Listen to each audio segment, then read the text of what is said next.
subject of countless shoutouts and callouts, Hey Nerd's one-woman marketing team, and an unmatched supervillain aficionado. That's right, the fan, the myth, the legend, Shelby Edison joins Eli and Caroline for their 10th episode spectacular. Shelby's a diehard Megamind stan, Caroline's an expert on the Tinkerbell extended universe, Eli wants to be the first non-binary mayor of Halloween Town, and all three are total nerds. Okay. I think it's recording now. Okay. Cool. Awesome. All right. Okay. 3, 2, 1. Hey, nerd! Who knows? You know what? We're trying so hard. We're right doing now. our best. You know. Yeah. Okay, so we're having a fun my time. name is Caroline, and my pronouns are she, her, hers. My name is Eli, my pronouns are they, them, theirs, and for our second week of Auguest, we have the lovely Shelby Edison. Yeah. Introduce yourself. What do you do? Hi! Hi, everyone. I'm Shelby. Pronouns are she, hers, hers. And I am an avid listener and fan of Hey Nerd. I've been called out multiple times on here. And I have never been on a podcast before, so I don't know how to speak on podcasts. It's going to be an adventure for everyone involved. To be fair, until roughly a month ago, we had never been on a podcast either, so you know what? This is a learning experience for everybody. But also, Shelby, that's a lie. You have been on a podcast. We did that English project freshman year that everyone hated. Yeah. Okay, well, I think I just blocked that out of my memory because I hate... It wasn't a podcast that I liked. Let's say I've never been on a podcast when I actually listened to podcasts and enjoyed listening to them. There we go. Mm-hmm. There we go. Awesome. Yeah, so, keen listeners of our podcast may have noticed that we call out someone named Shelby multiple times in our episodes. This is that person. Here she is, the man, the myth, the legend, Shelby Edison. Yay! So yeah. Yes, the person right, and who I believe... constantly retweets my statements about this podcast. Yeah. She's like our entire unpaid marketing team. Totally unpaid. Unbribed. Just my own accord. I really love promoting your podcast. Yeah, she receives absolutely no compensation, financial or otherwise, for doing that, and we are eternally grateful. Especially because the one half of our duo who actually has social media doesn't fucking post shit on there. I think I messed up my lipstick. That's fine. Well, I've been called out, so, that's how it goes sometimes. Yeah. So, this week, I believe the plan is for our weekly funny anecdotes to be replaced by Shelby kind of commenting on what she likes from our past episodes, because, hearing positive feedback is always nice. Or what she wants to interject if there was something that she was like, I have an opinion on what you said, but I can't say it because you're not here. Hot takes. Hot takes. I swear there were many times during the D&D episode, because I think that one because I am in your D&D campaign, I was called out relentlessly for the stupid things I've done there, like is Thea mad at me? Check out the first episode of Hey Nerd if you're wondering what I'm referring to. Yep. But also listening to that did give me a lot of insight into how to play D&D in a way where Eli's not going to screw over everything I do, and I just kept that in mind. But there's also, in relation to the D&D, and when we were talking, that bird-like conversation you guys are having, I just want to share a funny anecdote that happened during the last time we were playing D&D, because I really want to know what bird-like refers to in the context of the prophecy in our D&D campaign. Shelby's kind of the spearhead of that movement. Yeah. And I was so desperate to know what was going on that in the middle of a scene in which the prophecy was not mentioned, birds were not mentioned, there was no reason that my character Fidelia should have been thinking of it, I made Fidelia look out the window and see a bird, and then I asked Eli if I rolled a nat 20, if I could find out what bird-like means, and it was probably the best moment of my life. Though I did not roll the nat 20, my parents were watching me, laughing at me and taking photos of me as I tried to pull this, and it did not work, but I tried really hard, and I think that's what I made other people laugh because it was so ridiculous. Yeah, I And gotta I say, gotta, yeah. I've heard of Dungeon Masters imposing like, okay, if you roll 3 nat 20s in a row, then I'll let you do this insane thing. I have never once heard of a player being like, I'm gonna impose this like 5% chance on myself to see if I can do this. Because Shelby and I had a plan going into that for my character to figure out what it was, which was just like doing a skill check with some bardic inspiration added, which was a lot more likely to go well. We can do that next time. I would say also, the caveat was, you guys, as soon as Shelby said that, you guys tried to backtrack and be like, no, we want to just make a regular skill check. And then I was like, no matter who rolls it, if you don't roll a nat 20, you are not getting it, because there's no reason for you to just have an epiphany from the gods. Especially... I still contend that my wisdom-based character would be able to figure out a fucking riddle, but... We're getting a little bit off track, as is... I would argue that as it's a wisdom and not an intelligence-based character, the riddle argument falls short. Because this is purely... I will say this is purely, like, a knowledge thing. It's not, like, picking stuff up, it's just knowledge. Okay.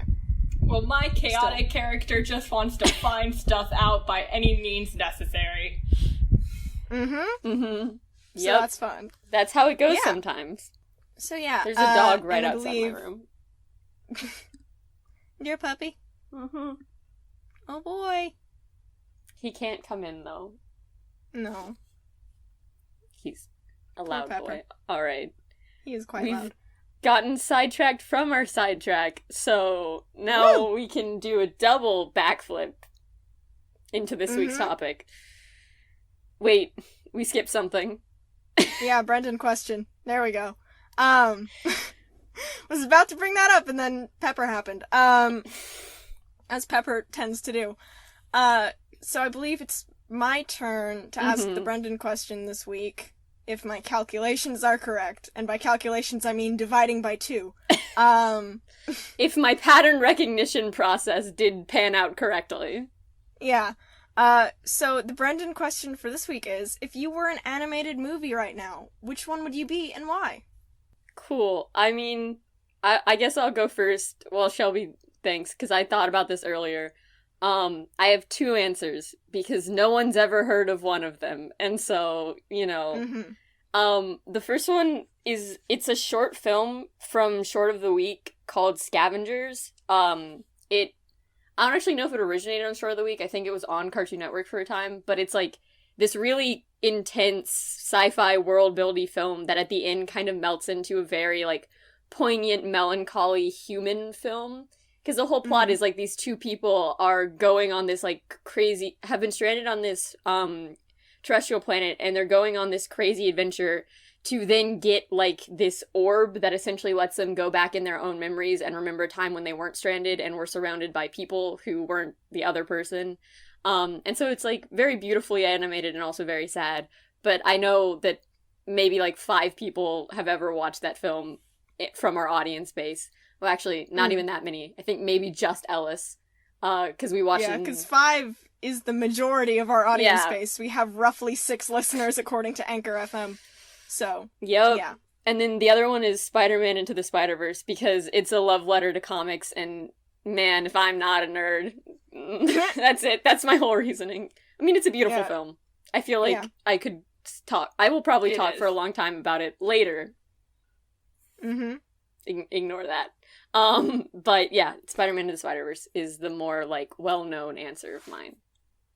Okay. Shelby, you still thinking, or should I go? I got one. Okay. I'm gonna everyone thinks I'm gonna say a certain movie, but I'm not gonna say that movie because I'm gonna talk about that movie for a while later. But right now I'm feeling very Ratatouille, which is probably the second thing people would guess I would say, because that movie's just, and I intend the pun here, chef's kiss.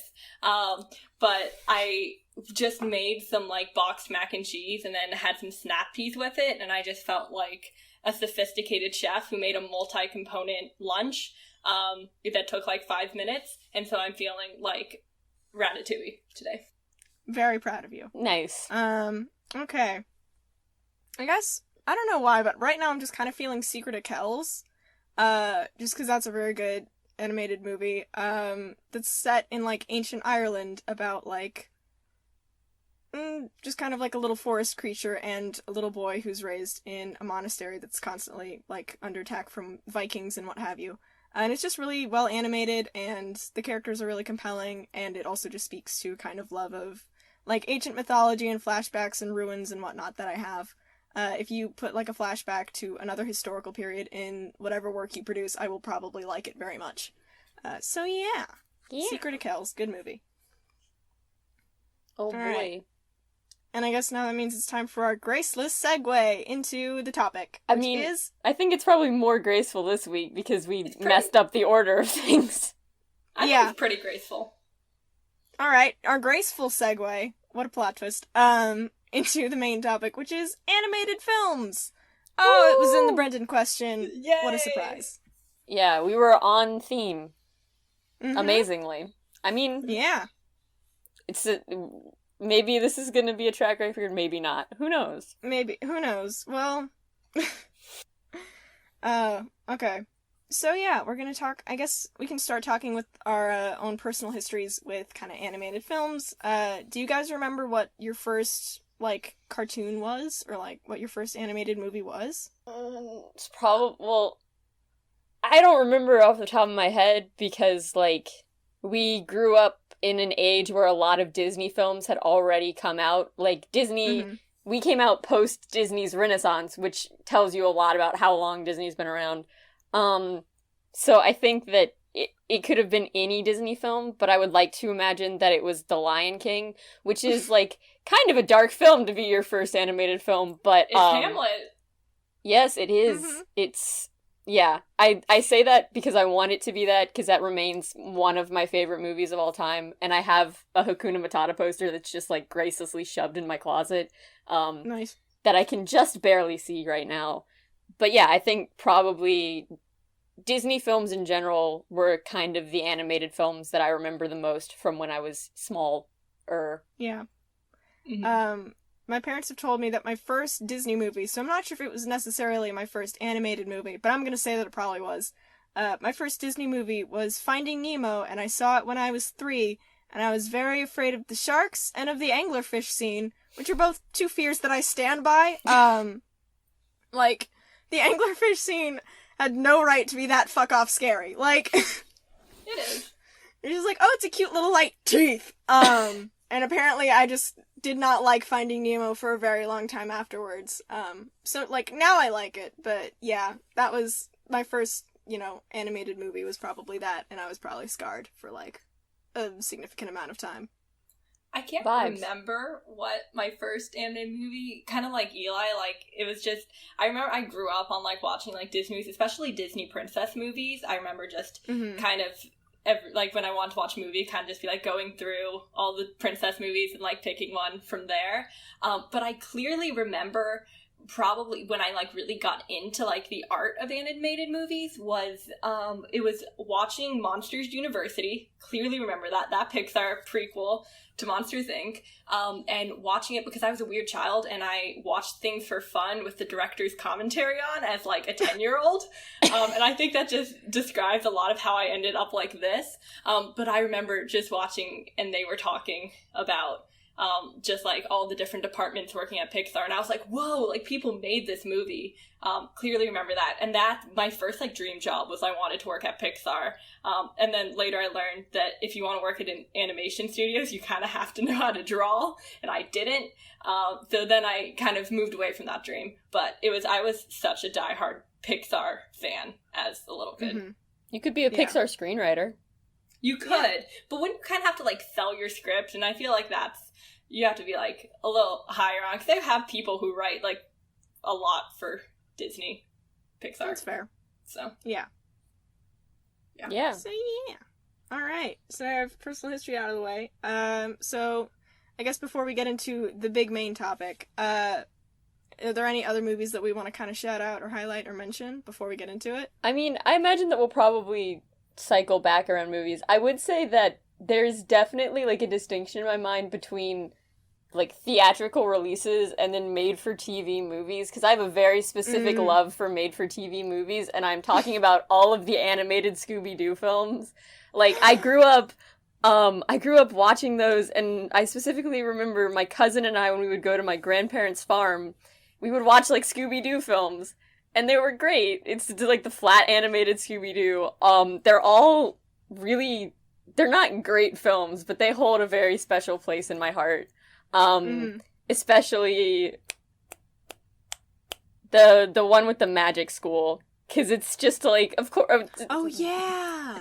They went in every possible direction with that film. There's, like, a banshee scene, which is completely incongruous, but, you know, you gotta love when a hot woman just turns into a screaming monster, and then they never talk about it again.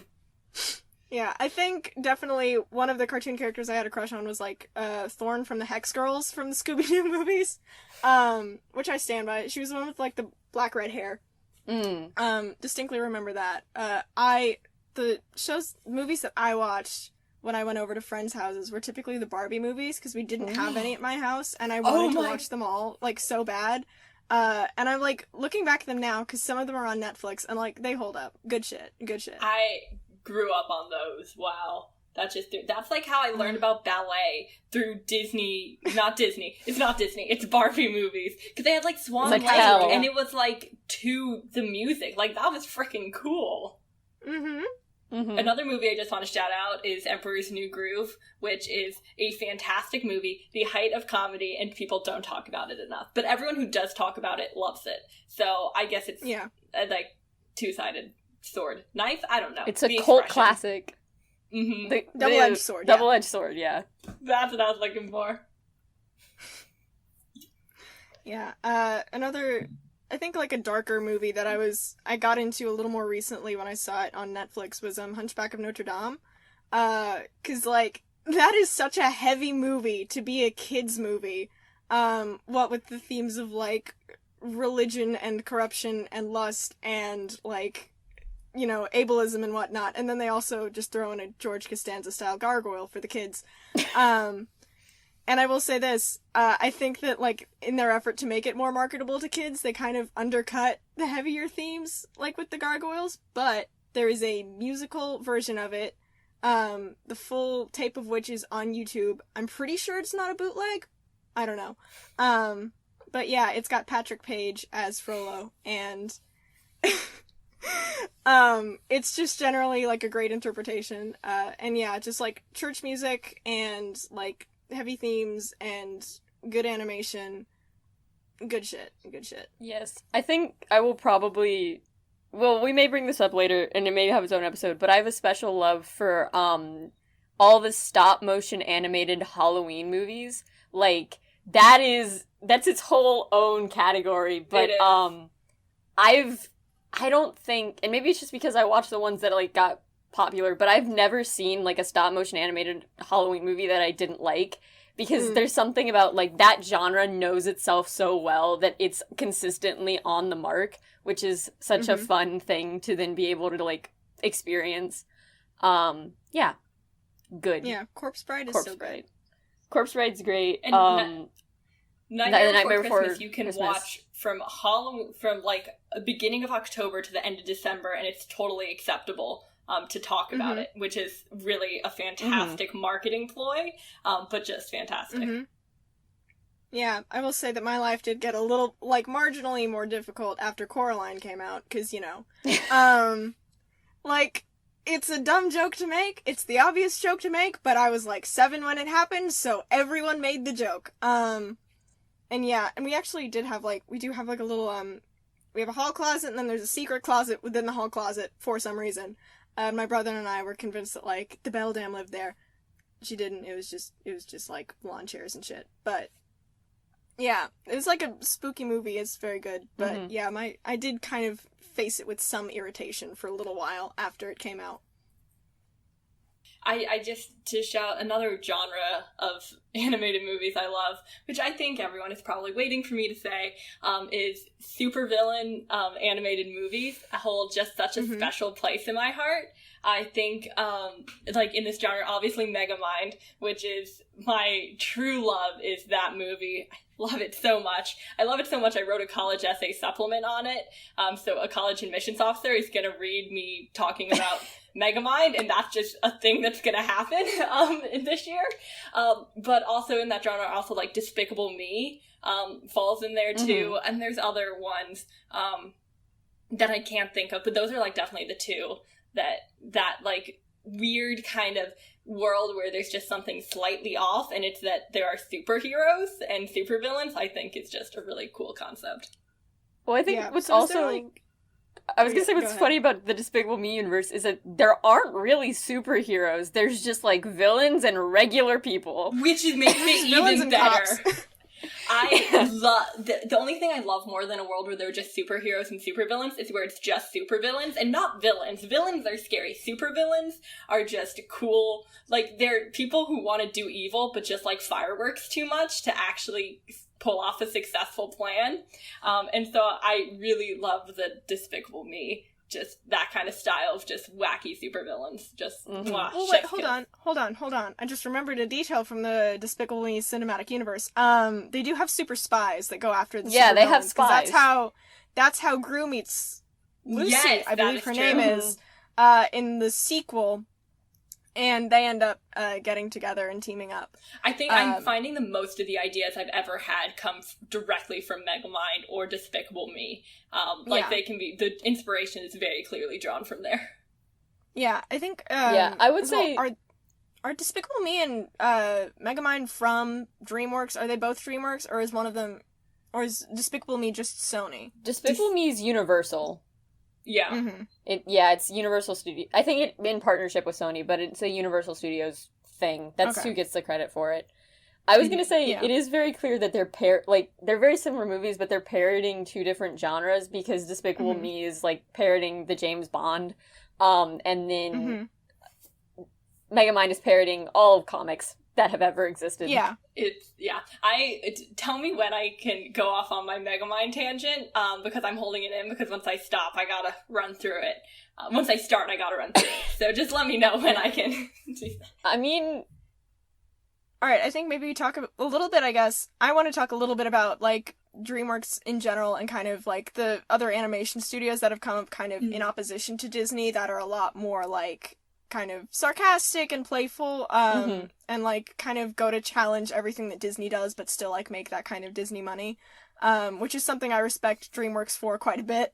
Make that Disney cash, though. Yeah, like, watching stuff from DreamWorks like Shrek or, like, Road to El Dorado is just, like, so fun to me, because, like, Disney's great, and there's this, like, I mean, there's, like, corporate greed behind a lot of what Disney does, because obviously, but there's also, like, a sense of earnestness to it, and then with, like, DreamWorks movies or, like, with these kind of other, competing animation studios, that is all, like, stripped away, and it's just, like, a sarcastic kind of fun joyride of a time. And The Road to El Dorado is great, because it's based off of a series of live-action movies from the 40s, that were basically about these two dudes just going on trips to exotic locations and being funny dumbasses together.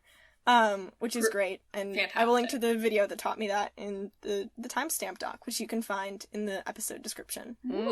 So yeah. Yeah, I was gonna say, I appreciate DreamWorks a lot. One, because, okay, so this is a fact about my father that I learned last year, but Shrek is one of his favorite movies, and I can see why, because it's a movie that I think I probably watched it for the first time when I was, like, 4, and it was funny, and I watched it last year, and it was equally funny, because it's such, like, it hits the mark perfectly for, like, what you want a parody movie to be, and it's just really funny. But I was gonna say, I think my favorite animated franchise is another DreamWorks film, which is How to Train Your Dragon, because of course it is, because of course, yeah, it tracks.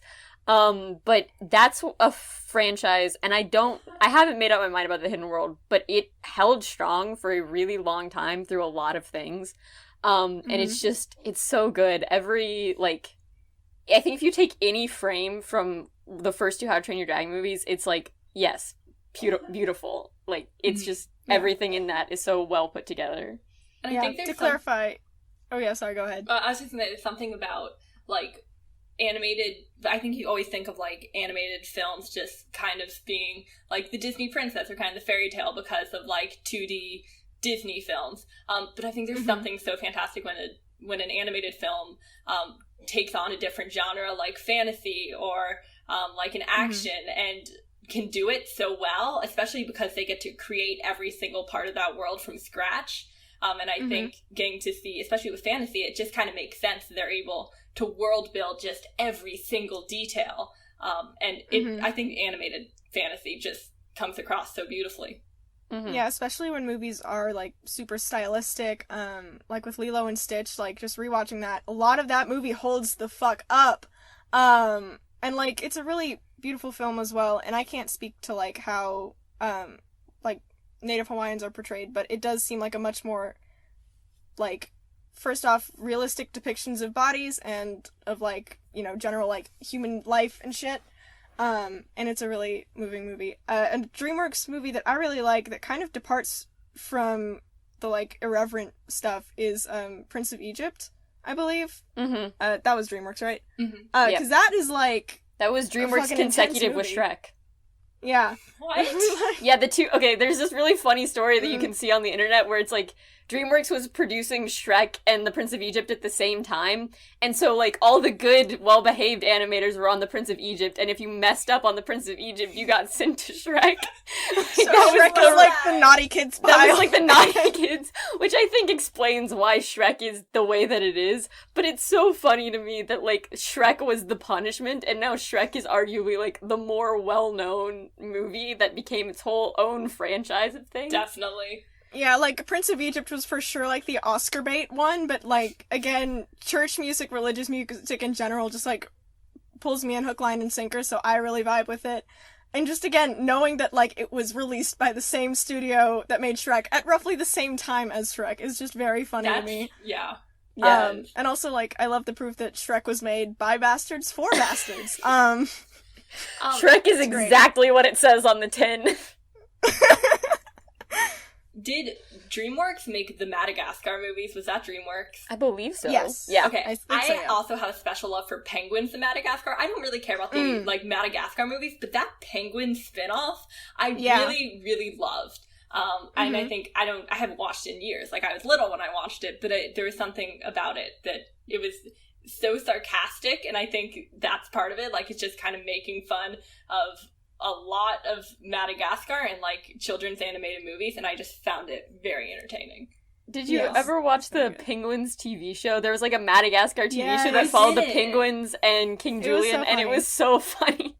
I don't remember any of the plot points, but I was just like, this is such a wild thing to just be like, yeah, this is the show. It's the penguins and King Julian and their lives, and we're not going to acknowledge the existence of the main cast. Who cares about the main cast? I just want the frickin' penguins. It was so good. Yeah. Oh yeah, fun fact about me. Number one, I didn't see the first Madagascar movie. I believe I only saw the second movie for, like, the first time. And I also never saw the first Lion King until relatively recently. When I was a kid, I had seen a Lion King movie. It's not the one you're thinking of. It was Lion King 1.5, which is... But that's arguably, like, I love the Lion King 1.5. I love the Lion King. I love the Lion King 1.5 more. It's such an insane movie. I haven't watched it. I'm so mad. When I was little story here, I saw an advertisement for Lion King 1.5, and my little sarcastic self was like, I want to watch that. My mom was like, well, that's not supposed to be very good. Let's watch, like a new, like, probably pretty Disney movie. And, like, I get where my mom was coming from, but I still haven't watched it, and I really feel like I should. It's the bastard movie. Timon and Pumbaa are responsible for literally every single event in The Lion King. It's so great! It's also that they do, like, the Mystery Science Theater 3000 thing, which is also super funny. That's where I learned about Mystery Science Theater 3000. Like, I saw that bit and I was like, huh, that's kind of funny. And then I discovered Mystery Science Theater 3000 later, and I was like, oh, that's what they were parodying. Like, again, I encounter parodies of things much longer before I discover any of the actual things. Also, so yeah. I think one scene from that movie that was really foundational to my sense of humor was the scene where it's just Timon walking away from his mom, and, like, them yelling back and forth at each other as he gets progressively further and further away. And it's like, I can't express that scene in words that give it justice, but it is so funny, and I would, like, I had a Timon's VCR mom. copy of it, and I would just go back and watch that scene, and I loved that film. It was Timon's mom is just so great. Like, Timon's a meerkat, and he's like, I'm gonna make a skylight in the tunnels, because that's a good idea. And it, like, the tunnels collapse, because there's no structural integrity to that. And his mom's like, oh wow, a skylight. It's so great. It's Okay, so I'm watching number this as movie. well is I just really gotta good. watch this movie. It's so Yeah, and then, like, it's the boys frantically trying to, like, stop Simba and Nala from getting together, and just, like, inadvertently making them get together more. Like, the Love reason that. that Simba and Nala do the tumble thing, and then, like, that whole scene, it's because Timon and Pumbaa were trying to do a tripwire so that they would separate, and instead it's just... I Isn't feel that like also the scene, like, they parody, like, the Simba running scene, but it's Timon running? No, it's Pumbaa running, and then Timon, like, but he's running in actual slow motion in real time, and you just see Timon streak across the screen. And it's like, the Lion King is already, like, Timon and Pumbaa are self-aware in The Lion King, but they're kind of the only two self-aware characters, so when you make them the main characters, you get a very self-aware movie that is just hilarious from start to finish. It's so great! yes, Oh man, I think... just Yeah, the reason that the whole, like, bowing thing happens at Simba's baptism is canonically because, Pumbaa farted and then everyone just collapsed. And then you hear, like, the whisperings of the animals being like, oh, the guys behind us are bowing, I guess we gotta bow. Yeah. I just gotta. There are some things I wish I had come up with the idea for, and that's kind of one of them. Like, Yeah. I wish. It's so fun to just watch that movie and be like, this is insane. Yeah. Also, Timon and Pumbaa are present for the I just can't wait to be king sequence where everyone's, like, stomping around making a bunch of noise. They're in their apartment, like, banging on the ceiling with the broom, like, shut the fuck up! And then Pumbaa causes the collapse because he accidentally spears one of the animals with his tusks and then causes that giant collapse at the end of I Just Can't Wait to Be King. That's really funny. Yeah. Oh, there's also, like, okay. We're just there's gonna this- go point by point through the plot of Lion King 1.5. There's just one more thing I want to mention that, like, I still, like, Disney did a thing and then they went back and they're like, oh, we're gonna make commentary on it. But that very, like, the scene from when Scar is singing his song where you see, like, the outlines of the hyenas and they're marching and it's, like, Oh, yeah. that imagery, you see, like, Timon and Pumbaa make commentary on that imagery and I was like, Yeah, they're sneaking It's along, too and then I self-aware. think Timon goes, this doesn't look like Riverdance, Pumbaa.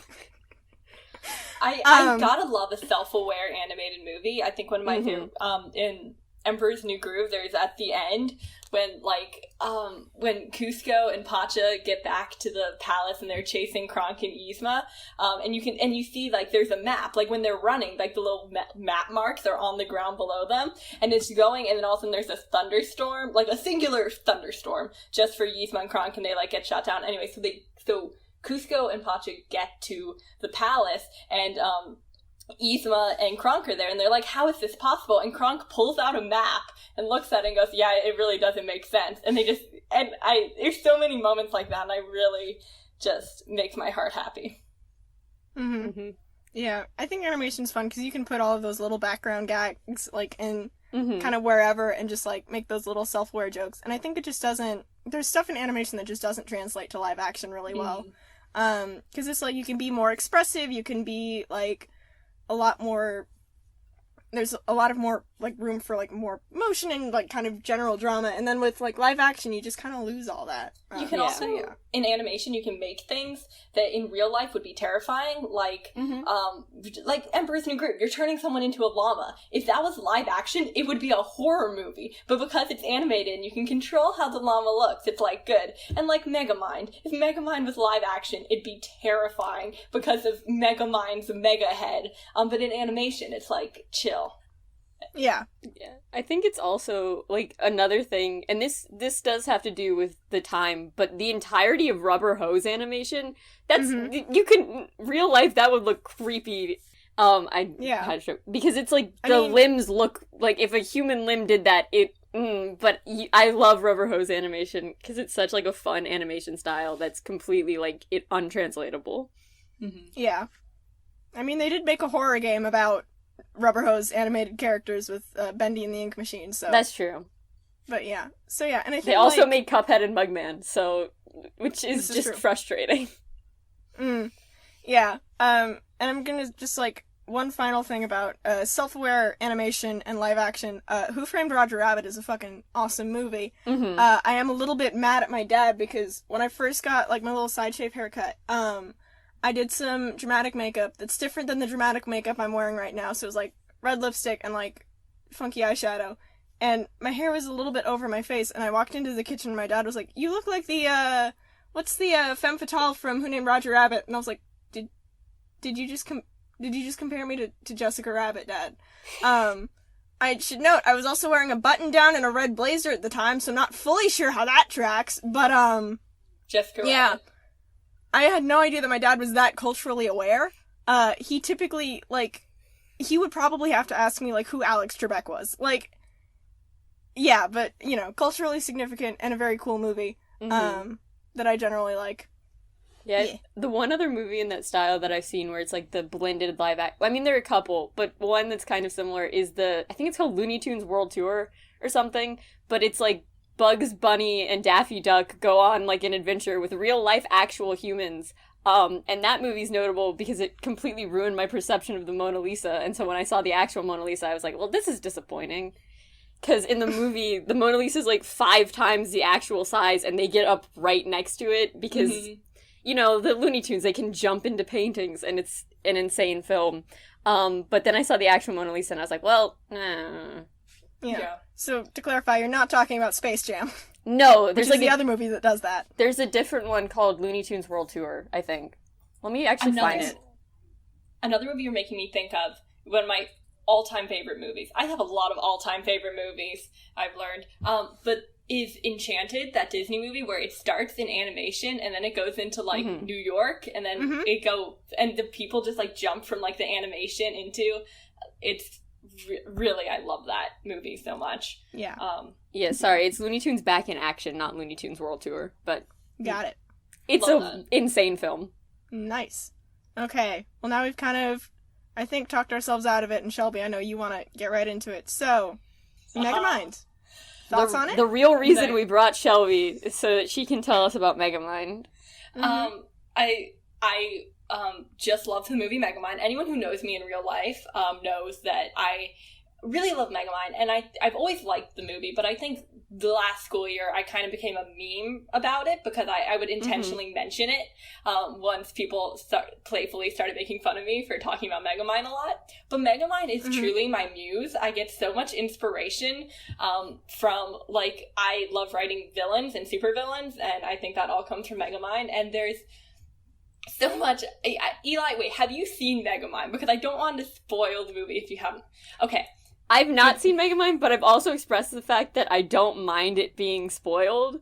I can't on good conscience do that. But I think it's a great movie because of how, Will Ferrell just messing up saying words on purpose to make Megamind's, like, diction is hilarious. Like, there's Spider and there's Shul, and it's just melancholy. That's my favorite one instead of melancholy. And just that is, I think as a kid I watched it and just thought it was funny, and I was like, oh, this is goofy. And I think now I watch it and I'm like, it's really, really clever how they make they make him a supervillain who is very, very intelligent, but is just so lame, and then accidentally just, like, defeats the superhero, and him just getting progressively more sad after that. Just like, I have nothing left in the city to trash. And I really have to say, I love, like, the wholesome kind of villain, where, like, their version of world domination is they take over city and sit in the mayor's office, and, like, no one dies or anything. It's still very tame, but they are in control of stuff in, like, a comically evil way. And the Doofenshmirtz model, yes. Exactly. Yes. What's his name? I did not know Megamind came out in 2010. Sorry, continue. Yeah.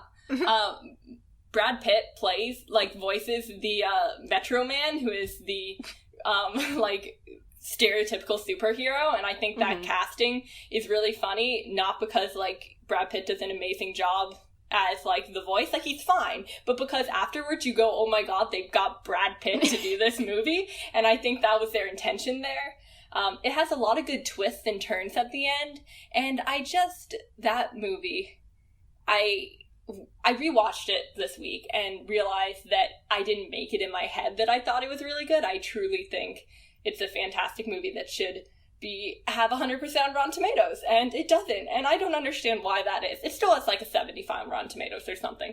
I think it should have 100 because I think it's just a really, it's just a clever movie. And I think I appreciate clever movies, and I like that it acts like the audience is not stupid and will understand what's going on. And it's but it's also a children's movie, and I think finding a movie that has both of those aspects is kind of rare. So I really enjoy that. So when did you first happen upon Megamind? Were you like, was it when the movie first came out? Was it a little bit later? Like, how did you discover it? I think my mom had seen it before me, and I don't know how that happened, or maybe she didn't. I didn't see it in theaters. I saw probably like 2 years after it came out, and my mom was like, oh, here's a fun movie we could watch, and then I watched it then. And then just proceeded to see it a bunch of times, like at summer camps, they'd be like, we're playing Megamind for movie night, and it'd just be like, it was kind of the movie that all ages could kind of watch, so I think through that I kind of saw it a bunch. And then I hadn't thought about it for a very long time. I guess I mentioned it, but really last summer I was taking a course in creating TV, and I had to give a pitch for a television show, and I came up with one about supervillains because, as you two will know, I've worked with supervillains and television shows previously, so I was like, okay, I'll draw from that experience. And was like, I need some inspiration, and Megamind was on Netflix, and I rewatched it last summer, and I was like, oh my god, this is just everything I want in life. And then I really just went into full Megamind nerd. My screensaver was Megamind for a point this year, so yeah. Yeah, I was gonna say, because I know that you're also or that at least you watch the Marvel movies and you, like, keep up with that franchise. Love Marvel. And then I was gonna say, like, do you think your interests in them are, like, coinciding, or you just happen to be interested in both of these things? Really, the reason I'm into Marvel is because my mom loves Marvel, and we started watching it together. And I think it's kind of funny. I think me and my mom's style is like superheroes. I love Marvel movies, and I love the whole following everything, but I will not get as excited over watching, like, a Marvel movie as Megamind, and I think I'm kind of more like the campiness of, like, a supervillain who's not gonna actually kill anyone, and then, Avengers, people die, and that's kind of sad. So I like Megamind. Doesn't break my heart, and that's always a good thing. Yeah. Yeah. I mean, spoiler alert, the kids' movie doesn't end tragically. No, it doesn't. I was trying to think for a minute, because there are some kids' movies that are very tragic. That are sad. Yeah. And Megamind is not one of them. Yeah. Nice.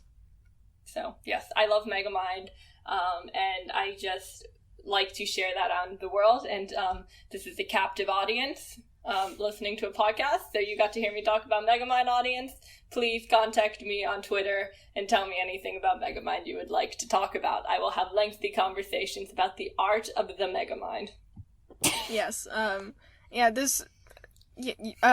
speaking of, like, stuff that happens on your Twitter, so you did actually tweet Eli and specifically request that we discuss Megamind. Thing is, I saw it maybe, like, 6 years ago, and Eli has never seen it, and so we were like, you know what, we're not gonna risk fucking this episode up, so we're just gonna bring on Shelby so she can talk about what she likes. That thing, I totally tweeted that as a joke. Like, the John Mulaney one I was serious about. Megamind I totally said as a joke. I did not think you would take it seriously. We take our listener requests very seriously here at Hey Nerd Productions, LLC. We're not an LLC. We don't have a copyright. It's fine. We're not a corporation. No, probably should get on that. Probably should talk to legal. And by legal, I mean my father. Talk to Anchor.fm. Enable sponsorships. Yeah. Blue Apron, we're still here. We're still waiting for your email. Like, come on, Blue Apron. Yeah. Blue Apron, HelloFresh, really just anybody. DreamWorks Animation Studios, just to name a few. Just give us money. I want money. Please. Yeah, Please give us I some. do. I think that it is. I would say I don't watch a lot of. I haven't seen an animated superhero movie, but I do know that, like, even the ones that are purportedly serious can get insane and just be like, yeah, sure, this. Mm-hmm. I think that animation and superhero movies were really made for each other because, of course, like, you can never get the campiness and just, like, the wild things that happen in superhero movies in live action, because live action is always like, we're being dark and gritty, and then in animation you can be like, yeah, sure, why not? Why can't this happen? And I guess with that, I'll say in another superhero movie that I really love, and I brought it up earlier and we're back on it, is Spider-Man Into the Spider-Verse. I love that movie. It is Yeah. the animation is so beautiful.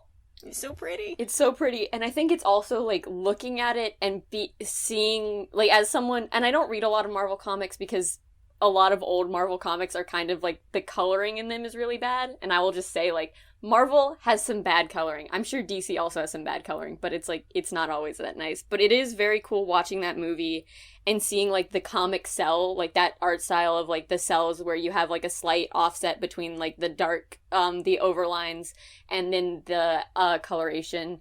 And just also, it's such a cool movie, and the fact that each character has a different animation style is really fun, and I think that that's, like, one of the most interesting things in that movie is that you have competing animation styles on screen at the same time, which just makes it so much cooler to see, like, oh, wow, these characters are animated differently because they're not from the same universe, which is very fun.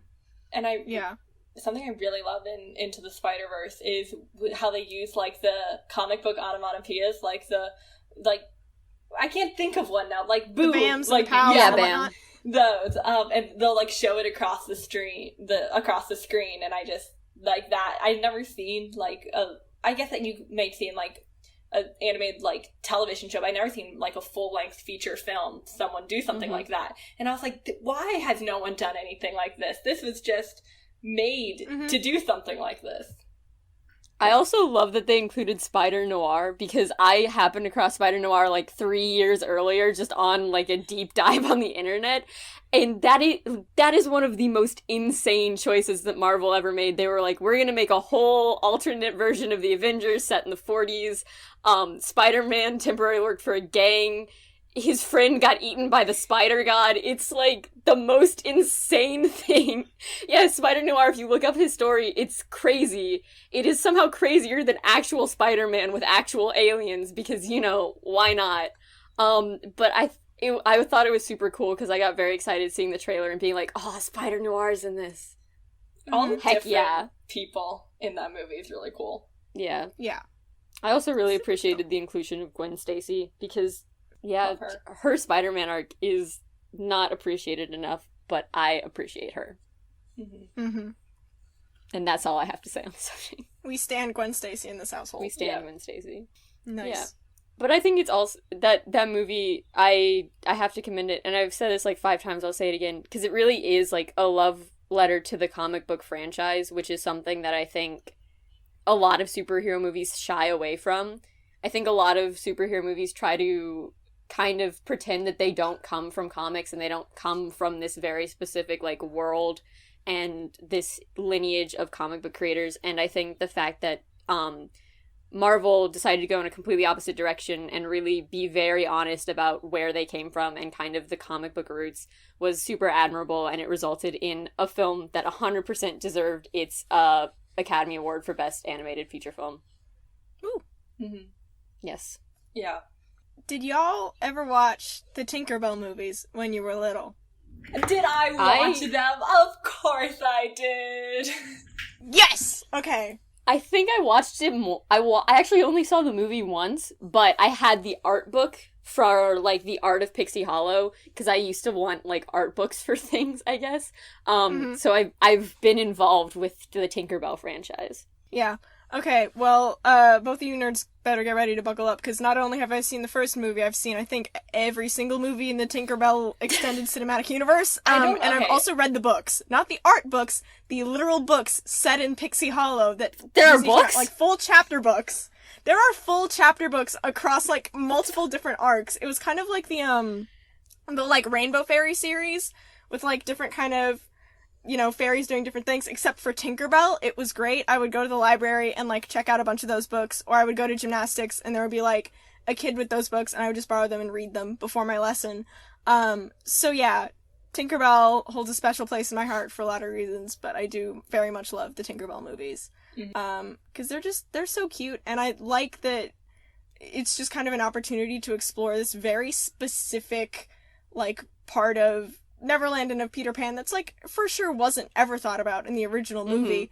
Lots of things weren't considered for the original Peter Pan movie. But, like, just seeing that deep dive into that world and that culture was, like, super cool, and I love it. They're very pretty movies.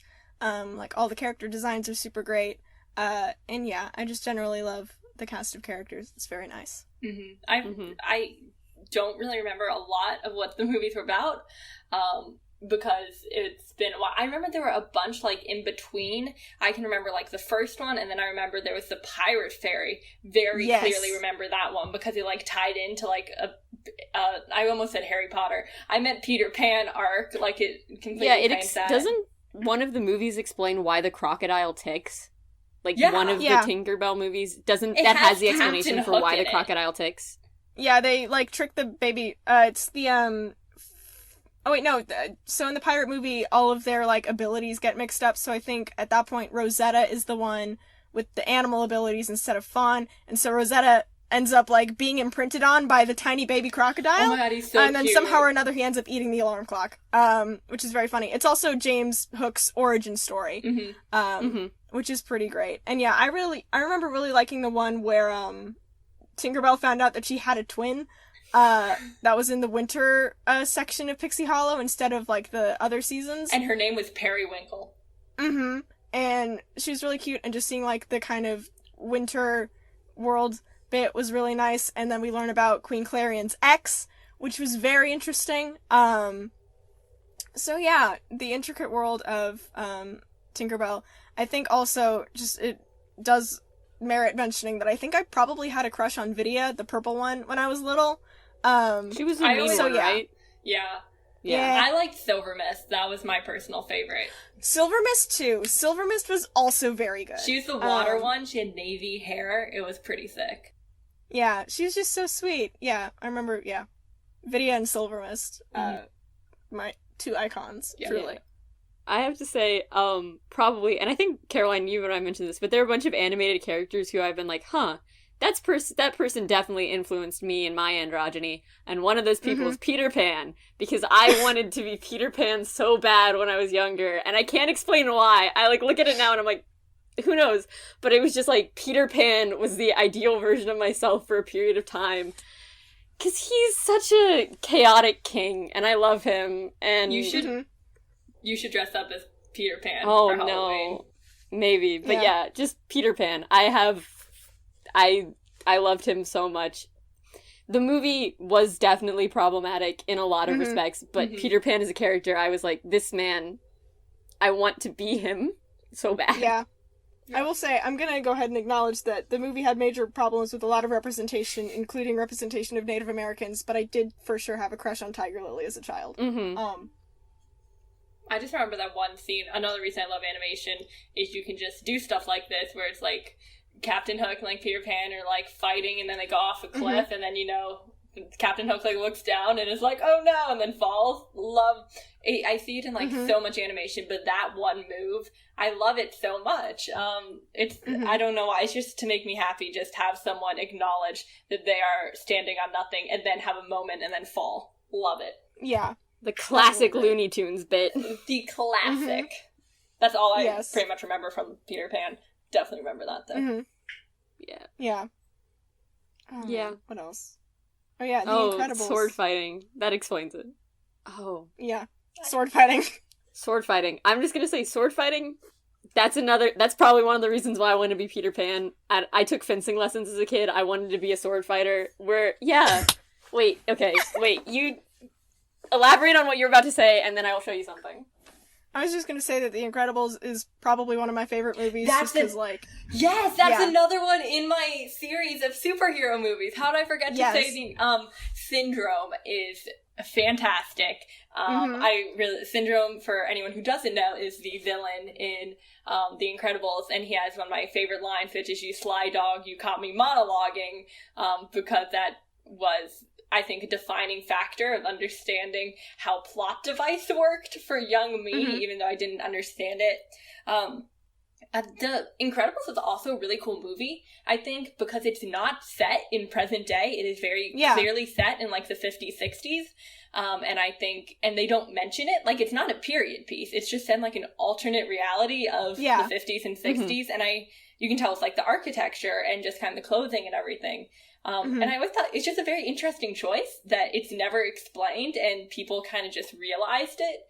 I just always... I think it's... Yeah. I think it's, like, Incredibles is another movie that is, like, very clearly... I always took it as, like, it's set in the 50s and 60s, because that's right around when you start seeing, like, the rise of superheroes in general. Like, that's kind of when...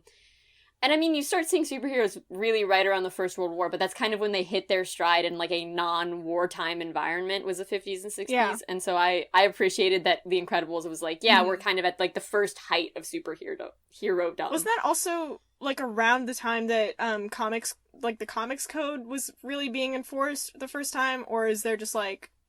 Because, like, that was... I think I remember, like, that's part of why the Batman show from the 50s is so trash, because they couldn't really do shit. Comics Code Authority was founded in 1954, so... Yeah, so that also ties into, like, why superheroes were being forced underground in The Incredibles, because that was when, like, there was more backlash to it. I think that's... The Incredibles is a very self-aware movie in that it's like the characters themselves aren't self-aware, but the movie itself is kind of self-aware of where it is. Yeah, and there was also a bunch of promotional comics that kind of came out, I guess, a while ago that we had lying around the house for some reason. I'm not sure how we got them, but they were set in the Incredibles universe and kind of, like, explained kind of the circumstances leading up to Jack's birth and, like stuff they did kind of as a family, like, as, you know, the kids kind of came into their powers and stuff. So that was all really fun. And just generally, like, living lives as supers in hiding, which is neat. Like, my whole family really likes both of the Incredibles movies. They're great. I do too. Anyway, you were going to elaborate on the fencing lessons? I have, like, a fencing what I pulled in front, I don't know how we can see them because it's camera. I have 2 fencing rapiers just in my room. Not like the metal rapiers. I have 2 plastic fencing rapiers. And then my dad and I both have fencing helmets, because I took fencing for, like, 3 years, and my dad and I would just practice fencing in, like, our driveway. You learn new things every day about people you thought you knew. Eli, number 1, how have I not learned this, like, way earlier? 2, how did I not learn this before you told me you took magic lessons as a child? I feel like one of those should have preceded the other. I do have to say, I was really into magic when not like Magic the card game, like magician. Eli wanted to be a magician as a kid, apparently. In my school talent shows, I did magic to music. Yeah. I would say it's also, you probably learned about those, like, in the order that they happened, because I took magic in, like, my school's after-school program, and then I switched to taking fencing in my school's after-school program, so they kind of, like, overlapped for maybe a semester, but I took magic and then I took fencing. I don't know, I think I wanted to be, like, from the 1800s. I wanted to be, like, a swashbuckler who was also good at sleight of hand. I wanted to be Will from Pirates of the Caribbean before I knew who Will from Pirates of the Caribbean was. There's a lot to go into there. Wow. That I have all learned from, like, doing this podcast. This is great. This is so great. So Eli secretly wants to be a swashbuckler, I guess, is a thing that well, not learned. Secretly, now it's public information, very apparently. Openly. Yeah. But yeah. No, all of those things are true. Things. Yeah. Yeah. Wow. We've gotten way off topic now. We have gotten way off track. I think deservedly so. You did start talking about Pixar, though, so I will talk about Ratatouille, which I think, of all the Pixar films, has to be my favorite. I really love Ratatouille, and one of them is because they have a great villain. This is just me. I judge movies off of villains, apparently, but Anton Ego is a great character.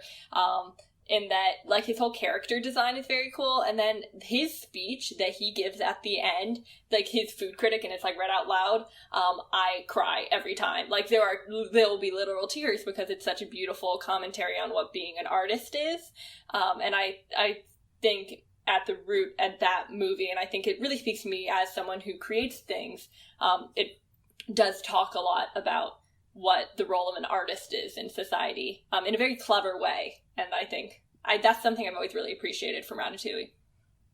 Yeah.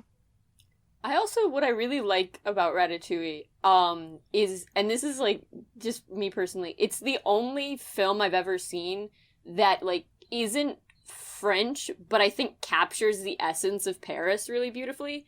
Because, like, a lot of times you see American films about Paris that are just like, well, this is eh. But we want them to go to the Eiffel Tower. Yeah, it captures, like, the essence of Paris without being, like, the stereotypical tourist film in a way that I think is really beautiful, and I have to commend Pixar for, because it's, like, there's it is so, like, clearly Parisian, but it also doesn't feel like it's playing into a stereotype, which I think is really beautiful and heightens the overall film.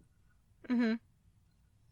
Yes. Also, that scene where Luigi's about to throw Remy into the Seine is, like, that's a scene that gets me every time. Like, ooh, buddy. Mm-hmm. Mm-hmm. And it's just such a ridiculous movie. Like, it is. The protagonist's name is Linguini. Like, I feel like it has this really great message about art and what it means to be an artist, and then there's, like, a main protagonist whose name is Linguini. Linguini and he's just Alfredo. a guy. Linguini Alfredo. That's very important to remember. Even better. Yeah, I love Gusteau's ghost throughout that movie. It's not his ghost, because it's, like, Remy's imagination, and how he could just pops in random times and, like, just has commentary on Remy's situation, and he's like, but I don't know what's going on, I'm only your imagination, and then just poofs out, and I'm like, that's fantastic. He's like, I don't know anything, but here's my advice. We have the Ratatouille brand cookbook TM, and also, it's a very small kids cookbook that's, like, very clearly meant for small children, so they got, like, French toast and whatnot in it. And we also had the little Ratatouille leapfrog game. I don't know, did y'all have leapfrogs when you were little? They were, like, little educational... Yeah! Little educational gaming consoles. So we had a little cartridge for that as well. So yeah, fond memories of Ratatouille. We could make little games, like... I don't know, you got, like, making recipes and whatnot with your little leapfrog. It was good. Yeah, speaking of games, and I meant to bring this up earlier, but then I got distracted. I had the, like, Tinkerbell game for the DS. I didn't watch the movies, but there was, like, a Tinkerbell DS game that I had for a time. I don't know why I said that. I still have it. But yeah, so I just remember playing that, and that's, like, my exposure to the Tinkerbell universe mostly, is that little game that I played for a time. Yeah, I think the one video game that I had that was, like, my own and not my brother's, period, but also, like, the animated film one that I had was a Disney princess game, and it was, like, all of the princesses, and I remember, like, when I was little getting stuck on the Snow White level and just, like, rage quitting, and then I went back to it some years later and was like, oh shit, I was just going in the wrong direction. Wait, I know exactly what game you're talking on the about. Screen at the time. I was just walking the wrong way. Whoops. So I think I ended up beating the game at some point, but yeah, that was my experience with animated movie video game spin-offs. Nice. Yeah. Mm-hmm. Speaking of Disney princesses, I personally talk about a movie that's, like, 2D Disney. I don't know what, like, era it was made in, and I don't want to get it wrong, but Beauty and the Beast I really love, and I understand I think how it is problematic. And, you know, every single Disney princess movie is problematic, except Tangled. Tangled is fantastic, and Zachary Levi's in it, and so automatically fantastic. But I really love Beauty and the Beast. I think Belle has always been, like, the princess I resonated with, of her being just, like, she's like a little bookworm, and she does, like, noble things and kind of just, like, does them, and I always thought that was kind of cool. But I always thought that movie was just really pretty, and I think I really love Baroque architecture, and that might just be because of that. But just seeing Be Our Guest is, like, a great song, and I think that of, like, Disney Renaissance movies, that one always stands out as one that I think of. Yeah, it's a good movie. I think one of my favorite parts of that is, I think when, like, the mob is storming the castle or something, I saw a screenshot online that was just, like, there's a little dresser in the corner with a little baseball bat ready to fuck someone up, which is probably my favorite. Yeah. He's ready to fucking go. Yeah, I think the Disney movie I watched the most as a kid was probably Aladdin. Yeah, that was fun. Yeah, R.I.P. Robin Williams. What a genius. Yeah. What a guy. My heart. My heart. The But genie, yeah, that's a really good movie as well. The genie is the best Disney sidekick. Yeah. That just is, and I think, I don't know, maybe I'll think about it, but, like, it's probably the most memorable in pop culture as, like, a Disney sidekick who just stands as just a figure. Yeah. Yeah. I think it's also, and I don't know how true this is, but there's, like, the rumor that Robin Williams basically improv'd all of the genie. Like, they didn't give him a script, or they gave him a very loose script, and they were just like, have fun, have a good time. Yeah. Which I think is part of the reason why the genie is such, like, an iconic character, is because there's something so genuine about him. Like, in a lot of Disney characters, like with most actors, it's a role, but I think the genie is so much just, like, Robin Williams in a different appearance, which is one of, I think, is probably the primary reason why the genie is such of an iconic character. Mm-hmm. Yeah. Also, Friend Like Me, Bob. brilliant song. Whole New World, will listen to it on repeat for hours. It's so good. Yes. That movie, I think, was also very funny, because it was recently with that movie, it was a bunch of people had only recently discovered that, like, the opening song, which is problematic, used to be more problematic in, like, the theatrical release. And it was a bunch of people just recently, I had known that, but a bunch of people just recently discovered it, so it was all over Twitter for, like, 2 days, and then it disappeared. But it was very interesting to think about, like, that movie I think that it is, like, the opening to it remains problematic, but that's kind of one of the very few complaints I've heard about that movie.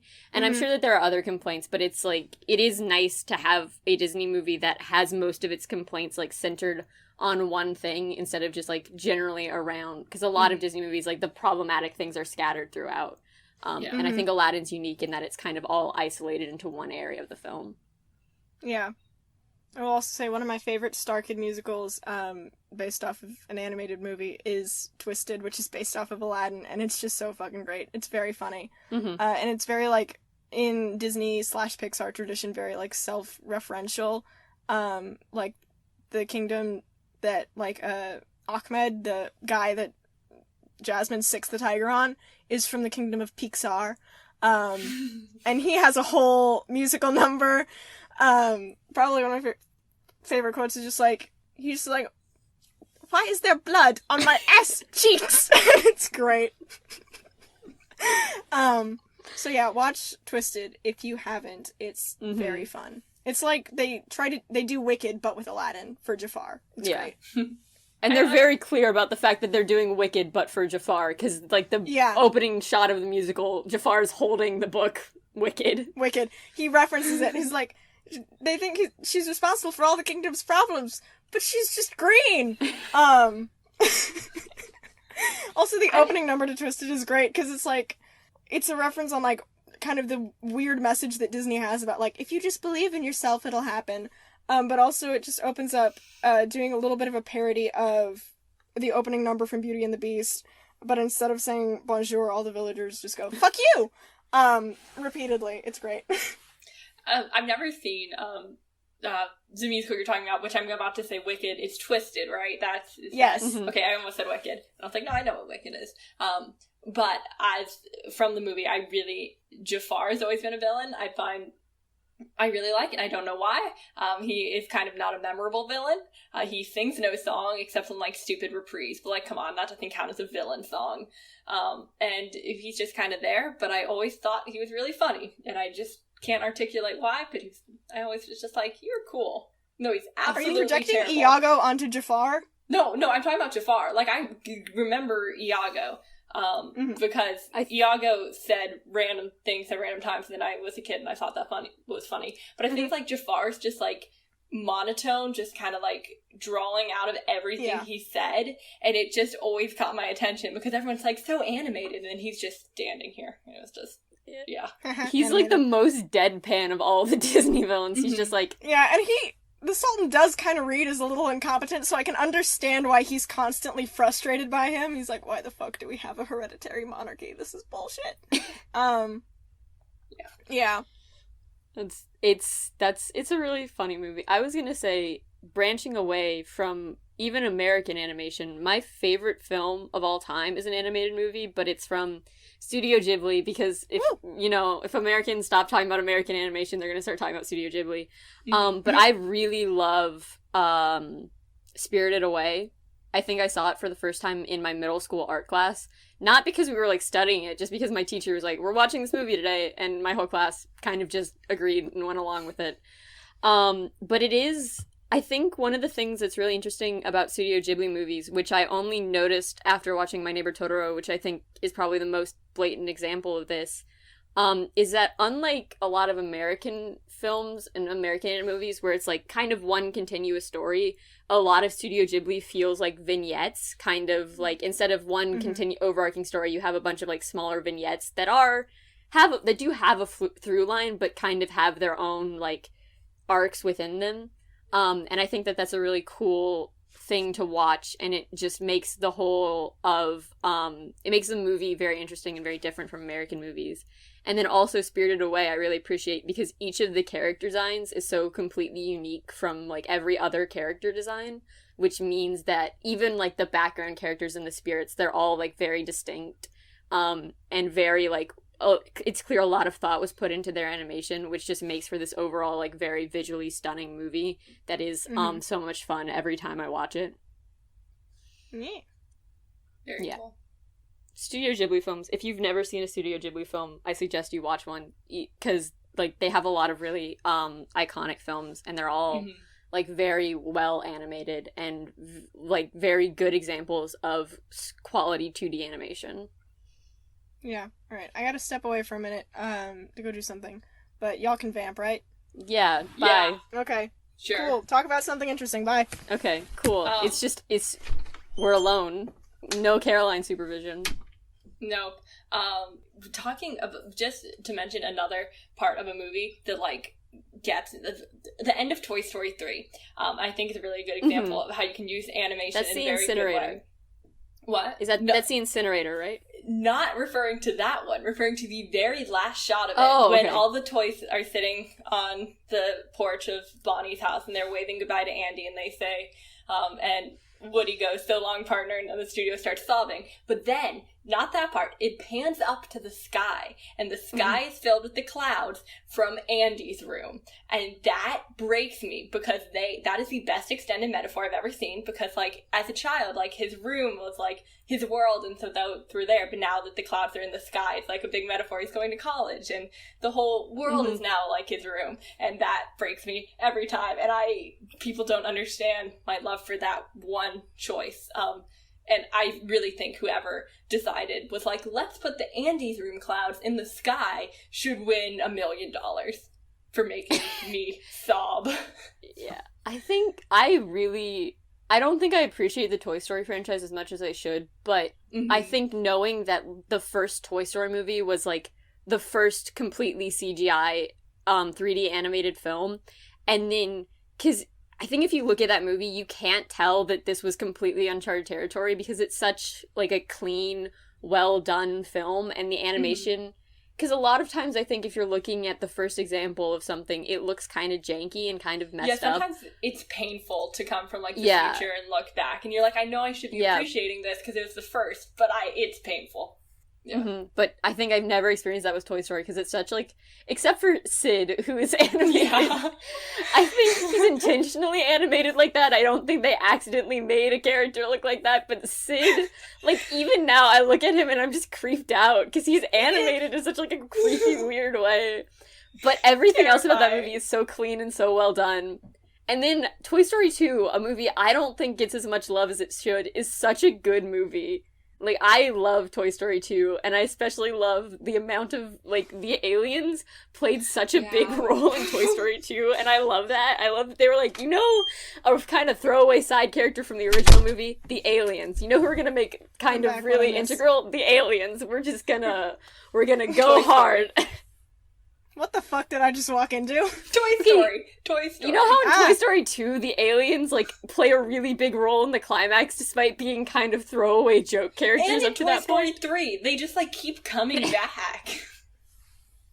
The aliens are the Deus Ex Machina of Pixar movies. They are. They're trying their best. I God. love them. I love that they were kind of like throwaway joke characters, and then they're like, no, we're just here and we're a big deal. Mm-hmm. I think Toy Story, the whole franchise, is really admirable, excluding Toy Story 4. And not because I have a problem with Toy Story 4. I actually think it's a very good movie. Like, I watched it last summer and I, laughed. And I was like, this was an enjoyable movie watching experience. But they didn't need to make it. They shouldn't have made it because they ended it so freaking well and they didn't need to have an existential crisis thrown in there. But I really loved the original 3 Toy Stories. They made the story for, when the target audience were, the kids who were really little when the first one came out, and then they were growing up, and so by the time the third one came out, they were going to college.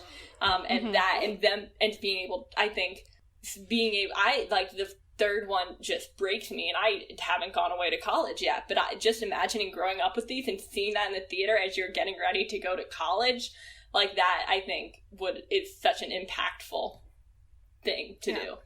Well, then I would argue that Toy Story 4 was necessary, because what is Toy Story 4 if not the inevitable quarter-life crisis that every 20-something goes through in college, where they're like, what the fuck am I doing with my life? Shit! And I understand that, but...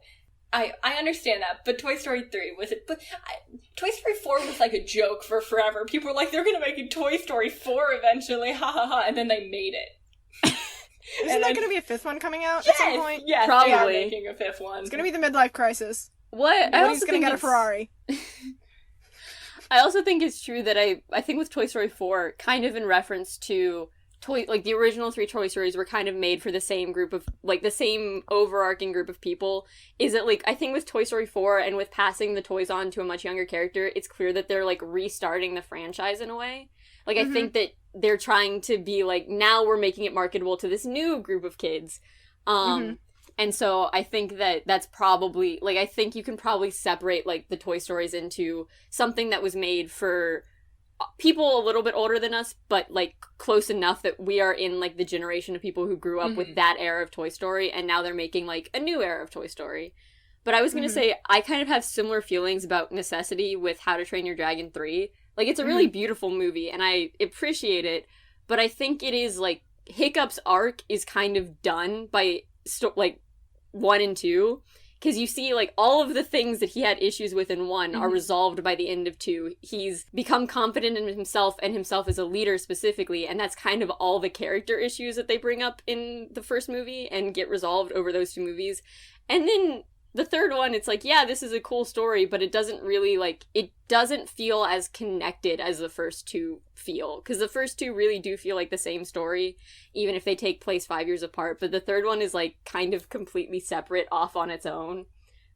Which makes me kind of sad. Because I think, as much as I'm glad that they made a third one, and I was very excited to be, returning to the world of How to Train Your Dragon, it didn't feel as much part of the franchise as a whole. Yeah. I will say, I watched How to Train Your Dragon. That plot kind of stuck in my brain. Saw the second one, didn't remember a whole bunch from it, and then I saw the third one really recently, and I gotta say, I did enjoy it. I can't speak to how well it was connected to the second one, because again, I don't remember much from that. But I did very much enjoy Toothless just being a total idiot, trying to get a girlfriend, because, mood, though. I drew a thing. Look at the thing that I drew. It's for you. It's you. I did an art for you. And she's like, oh, you fucking moron. It's so great. Yeah. No, I think it is a good movie, and I enjoyed seeing it. It's just, it was interesting to me because it felt different. Yeah, I feel that. But also, I grew up reading the How to Train Your Dragon books. I watched the first movie, and then I read the books, and then I watched the second movie. So I have, I have a very close connection to the How to Train Your Dragon franchise. I think I've been in it for a really long time. Yeah, I think I read a few of the books, and I just never got fully into it, or I just forgot the next time I went to the library. But yeah, I was surprised when I read the books, because they're a lot I don't know how to say this in a way that's, nice, but it felt a lot kind of... It wasn't as pretty as the movies, if that makes sense. It was a lot kind of more, scruffy. Yeah, I think it's also... I always took it as the hiccup from the movies and the hiccup from the books weren't the same hiccup. And they kind of undercut that in the third movie because they changed things. But it was, hiccup in the books, and I believe the books predate the movies, but was like Hiccup Yeah. the third, and his great grandfather was the one who had introduced dragons. So I was always like, oh, the movies are kind of like the prequel of showing how dragons and Vikings came together. But yeah, the books are a lot more just kind of like wild and all over the place. And they like fight some Romans at one point. It's very like chaotic and weird. And I love the books because they're so like each book is completely its own plot and just they go in 100 different directions. And I found that very funny. Mm-hmm. Yeah. Nice. There was a movie that I keep mentioning, but if we're gonna dip back over to Disney, and a Disney movie that I think does not get as much love as it deserves, but Treasure Planet is... Speaking of, like, Disney, or animation really hitting its peak, I think an animated sci-fi movie was such a smart move on Disney's part. Genius. And, like, the whole film is so beautiful and so emotionally intense. And I keep forgetting that it's a Disney film, because it doesn't feel like a Disney movie. It feels like it feels like an independent studio just made an animated film, but it's such, like, a well-done thing. And I love it so much. Disney did that movie so goddamn dirty in production. I'm mad about it. Because they were like, basically the reason that Hercules has like so many pop culture references crammed into it as it does is because they were like, okay, so you've made these other successful movies for us, so you'll get to work on your like passion project, Treasure Planet, if you make us some more successes. And they were like, fuck it, I guess we're making Hercules now. So they were like, we have to make this marketable, we have to make sure this sells so we can make our movie that we really want to make. And then Disney, when they released it, basically, like, spoiled the plot in the commercials that they released, and, like, released it, I think, at a really inopportune time, so no one went to see it, so it bombed at the box office, but it deserves so much better, because it pioneered a lot of, like, blending 2D and 3D animation. Yeah. Mm-hmm. I will say, you mentioned Hercules, and that is a movie that I really like, and I think the music in that is fantastic, and I think it's interesting as a Disney movie. They recently made it into a musical that was done last summer in New York in like Shakespeare in the Park, and I've heard it was amazing. Obviously it was like done there, so like you can like easily access it, but I think it's always been one of those movies where I always found like the music would cut in and I'd be like, this has like music in it, like, and I think the muses in that are amazing, and the songs, and I Can't Say I'm in Love is one of I think my favorite Disney songs, but it just is so weird in that animation style to see these great songs, and it's kind of this like cognitive dissonance. You're like, wait, I'm not expecting this, but here it is, and I don't mind it. I've watched Hercules quite a few times. I'm starting to realize it. Yeah, Hercules is good, and I do enjoy it. I'm not trying to knock it. It's very good. Meg is probably one of my favorite characters of all time, and the muses are phenomenal. But yes. Yeah, I don't think I've ever seen Hercules all the way through, but I have to say, Hades' design and, like, the whole blue-red thing that they do with him is, like, very interesting, and I appreciate it every time I see it, because it's, like, it's such a cool... I think Disney does a lot of really interesting villain designs, but I really appreciate the Hades villain design. I think that's really well done. Yeah. Such and a good, sarcastic villain. Not to bleed over too much into our Greek mythology episode, but it's so funny watching it and knowing stuff about Greek mythology, because you're looking at it and you're like, LMAO, like Hera being a loving mother to Hercules, I have to laugh. Like, I have to laugh. What a gag. What a joke. What a haha funny. And I think something else interesting about Hercules, it's based on Greek mythology, but it stands completely different. It's not, like, I think kind of in a current discourse is going on about, like, Hamilton. It's like, Hamilton is not a history lesson. It is a musical based on history. And I think in the same way that Hercules is not a Greek mythology story, it is a musical movie made by Disney that is based on Greek mythology. And I think it's very similar. And I always find it funny when people like talk about it and they're like, well, after the movie, Hercules goes and does this. And I'm like, no, he doesn't. This is not Greek mythology Hercules. We've clarified. This Hercules is just this dude, and he's totally different. Yeah. Hercules is someone completely else, doesn't have the weird life that not actual Hercules, but Hercules from myths led. Yeah. Man. And I mean, mythology is malleable. It changes and fluctuates as society changes and fluctuates, and that's kind of one of the things that's really cool about it. So yeah, I, like, appreciate the adaptation, but it is just so funny being like, oh, man. I don't know. And, like, I don't know. I feel a little bit robbed because we didn't get Disney's take on Persephone, aside from, I think, like, she was, like, maybe there was a design for her, but she wasn't, like, involved with it. So I would have loved to see that, but yeah. Yeah. Good shit. It's an interesting movie. Disney was like, we're gonna do Greek mythology, like, retelling with music, and Hercules, yeah? I mean, it makes sense. Like, we're also like, gonna that's, make like, an a Oedipus name joke in people the middle know. of it, because, you know. I love the Oedipus joke. Like, wow, I thought I had a messed up life. This Oedipus dude. And I was like, yeah, that's funny. Yep. Yep. Greek tragedies really do be like that. They really do, and it's great. Yeah. That was probably one of the favorite plays we ever read in creative writing, just because, like, I knew the ending. And I think I've brought this up before, but I'm going to say it again because it's one of the funniest things that's ever happened to me. But someone was like, oh, what is Oedipus famous for? Like, what did he even do? And I was like, well, namely his mother. And people were like, huh? Yeah, that's kind of the Oedipus I think, thing. yeah, because I And that's remember how you he said that, spoiled and the then ending of Oedipus Rex for a bunch of my classmates in freshman year. it was that, but then I also think immediately after you said that, I was in the area and I was like, what did you guys think the Oedipus complex came from? Yeah. Like, just another guy named Oedipus. It has nothing to do with the story. That was very quick funny. question. How many fucking dudes named Oedipus do you know? That's right, none. That's for a reason. Yep. Like, I bet the name popularity of that just dropped to 0 the year after that play came out. Like, oh, fuck. Can't say it anymore! Oh, you'd be made fun of so much if your name was frickin' Oedipus. Yeah, and especially with, like, the importance Greek people put on, like, prophecies and whatnot. Can you imagine being like, yeah, we're just gonna name... Like, being a mother and, like, having Oedipus come up, it's like, fuck, that was one of our favorites, but I guess we can't do it anymore. Yeah. Shit. I want Disney to make a follow-up to Hercules, not about Oedipus, but about some random kid named Oedipus in the same time period, and, like, just, like, that, and Hercules just, like, making a cameo. It would be Disney's first R-rated movie. But I want the Muses to narrate that story of this kid named Oedipus. So it's set in the same universe, so we can get the Muses narrating it. Oh my god. No, Oedipus, the, like, main character, walks in to see the play Oedipus at the same time as Hercules, and it's the same time Hercules is going, ooh, shit, glad that's not my family. Oedipus's face is just dropping the whole way through. Yeah. That'd be hilarious. They do, like, that slow, like, the movie drop where you, like, they do the line of color receding from someone's face. Yeah. Oh, that's one of my favorite things in animation. Okay. Wow. Oh, I came up with a horrible idea, but refer to the one I just came up with, should but do it. it's in the universe now, so. Yeah. Yeah. Wow.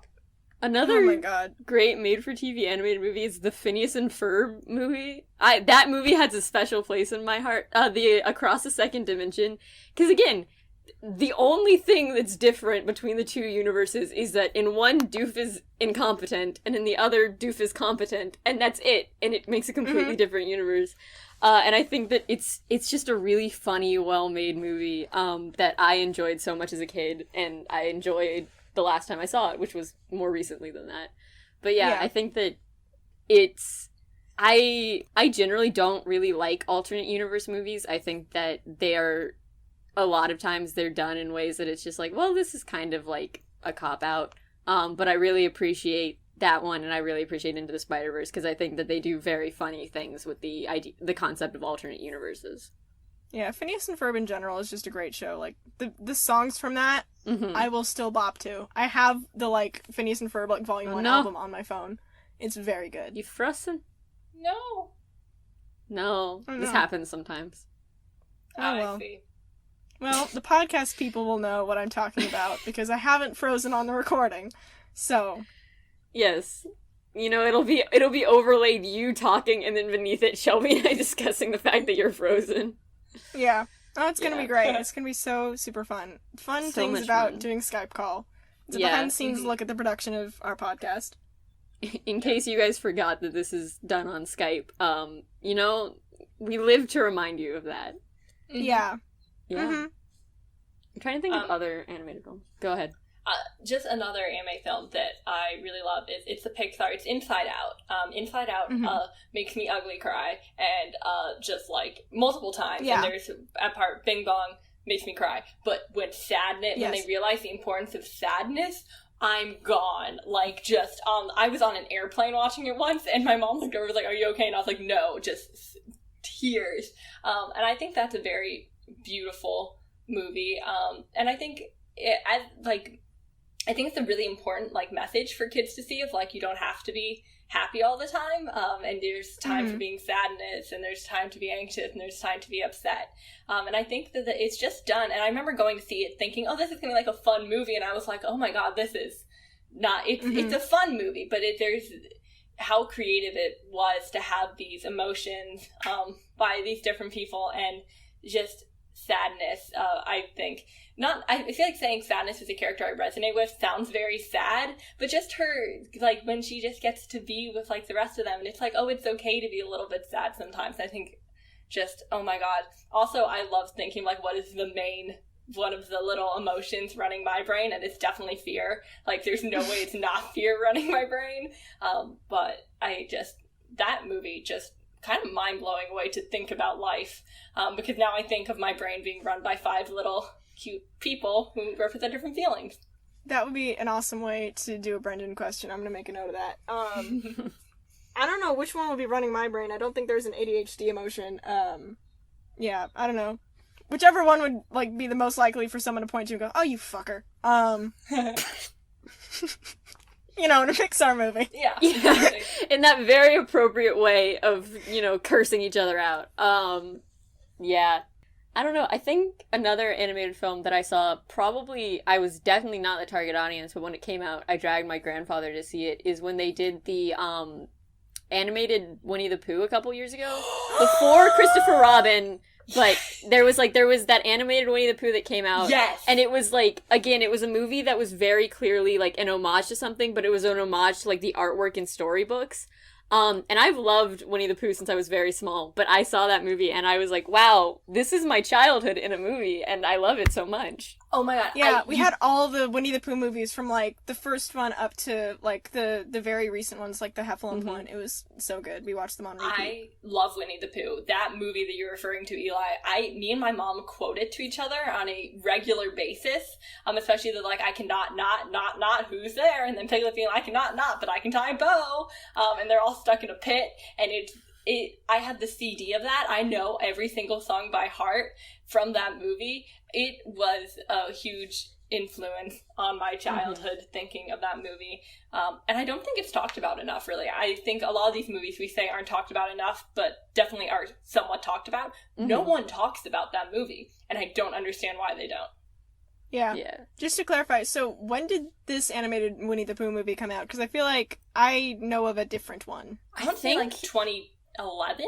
I want to... Okay. I want to... Let me find it. Yeah, so it was... I believe the one I'm thinking about is the 2011 Winnie the Pooh film. So we would have been... I guess maybe that would have been... We would have been the right age for that. But, yeah, I saw that movie, and I was like, oh, now I feel things. Yeah. I think we had the one from, like, maybe the 50s or 60s with, like, the very first Winnie the Pooh movie. And yeah, special place in my heart.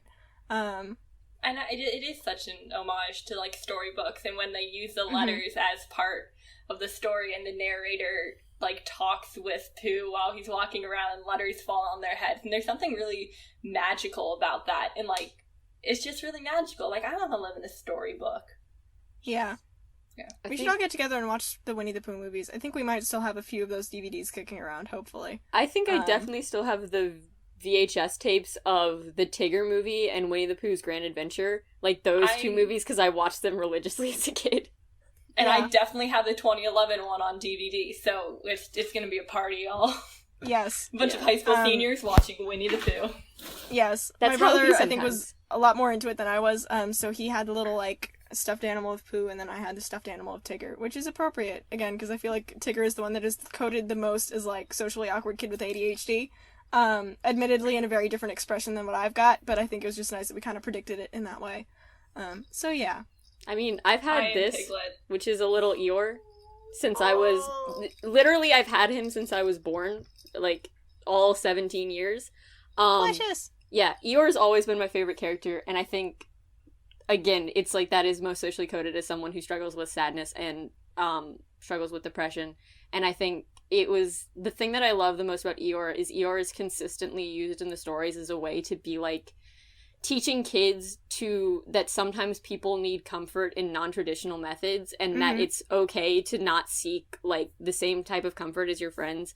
And I think Eeyore's just such like a well-written character, and I love him so much. And also just like the fact that a character who is a donkey can somehow be like the most adorable thing that exists is very good. Yeah.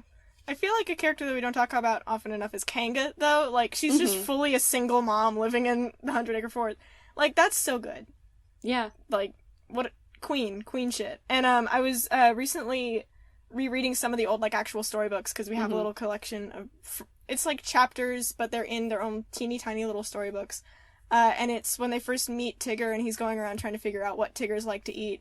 And there's this line that's like, you know, Kanga kind of looks at him and she treats him with kindness because and I think the quote is like, she could tell that Tigger needed the same kind of kindness as Rue, or like he wanted kindness just as much as Rue did. And it was like a really sweet moment of like, yeah, there's this like awkward, kind of socially awkward person who's maybe interacting with people in a different way than you're used to, but that doesn't mean that you shouldn't treat them with empathy just the same. And like some people act a little more childish than others, and that's okay. We just need to treat them with kindness. Winnie the Pooh. And so yeah, that was very sweet. How he just walked around just so content with just being Winnie the Pooh, and just all the cute little lines he said. But there's one of my favorite is a line. Winnie the Pooh has so many good quotes said by like Winnie the Pooh, and one of my favorite is I am not lost, however I do not know where I am, but I'm not lost, however where I am may be lost. And it's such a little tongue twister of a quote, but it's also nice to think of like, oh, you're not lost, you just are trying to figure out what's going on. Winnie the Pooh, just really my childhood was, and now I think just me, Winnie the Pooh, one and the same. Yeah. That movie got me, and I think because it's not animated. I would say it's not an animated movie, but I fully almost started crying when I saw Christopher Robin. That film, I did cry. Got me. Oh my god. Precious. And I think it's also, I really appreciated that movie because it's the only Winnie the Pooh movie I've ever seen that like acknowledges the fact that they are canonically like stuffed animals. Because it's like every movie, it's because obviously in the storybook style and all of that, it's like they don't acknowledge that they're stuffed animals. But I just really appreciated that they were very clearly stuffed animals, and that was still like, but they can still go on these adventures and they can still be these very iconic characters, and I appreciated that. My heart. Yes. This is maybe different, but not the like 3D animated Dr. Seuss, but the old like line art Dr. Seuss movies that were like 50 minutes long. And I'm thinking of, like, the original, The Grinch Who Stole Christmas, like, 2D animated. That's such a good, like, thing to watch. It's the only Christmas thing that I still watch is the, like, 2D animated, amazing song. The Grinch Who Stole Christmas. That movie scared the like, crap fun. out of me when I was a kid. And I the have Grinch, not watched it in years. You're a Mean One, Mr. Grinch remains so one that, of the best songs in animation of all time. Yeah. Okay, so we icon. talked a little bit about stop-motion Halloween movies earlier. Eli, what are your thoughts on stop-motion Christmas movies, like the Rudolph Red-Nosed Reindeer movies and whatnot? I mean, I think I never got as into them because I've just never been as into Christmas as I am into Halloween's my favorite holiday. I think I probably need to preface with that, is that, like, I appreciate Halloween-themed stuff more because I appreciate Halloween more. I mean, I watched them all when I was younger, but I think I still go back and rewatch, like, stop-motion animated Halloween stuff. I don't do that with Christmas anymore. I don't feel the need to. So I guess my opinions are, I like them, and I liked them a lot when I was younger, but they don't hold that same, like, very special place in my heart that stop-motion animated Halloween movies do. Yeah. I don't know. It just takes me back to, like, ABC Family Marathons back when I used to watch those. Very good. So yeah, those were fun. And I still remember really liking the not the 2D, like the 3D animated Horton Hears a Who. Like, that was very fun. Just generally, like, I like the 3D animated Dr. Seuss movies. I think they're fun. And I also love that after the like Jim Carrey Cat in the Hat movie, which was live action, Dr. Seuss's widow was literally like, no one can make any more live action versions of his books. You can do animated and that's it. I'm not having that happen again. Which is fair.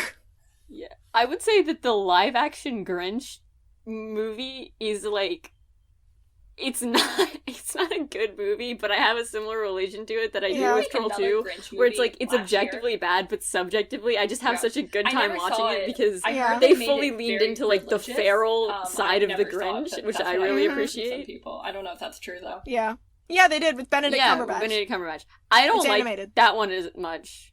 Mm-hmm.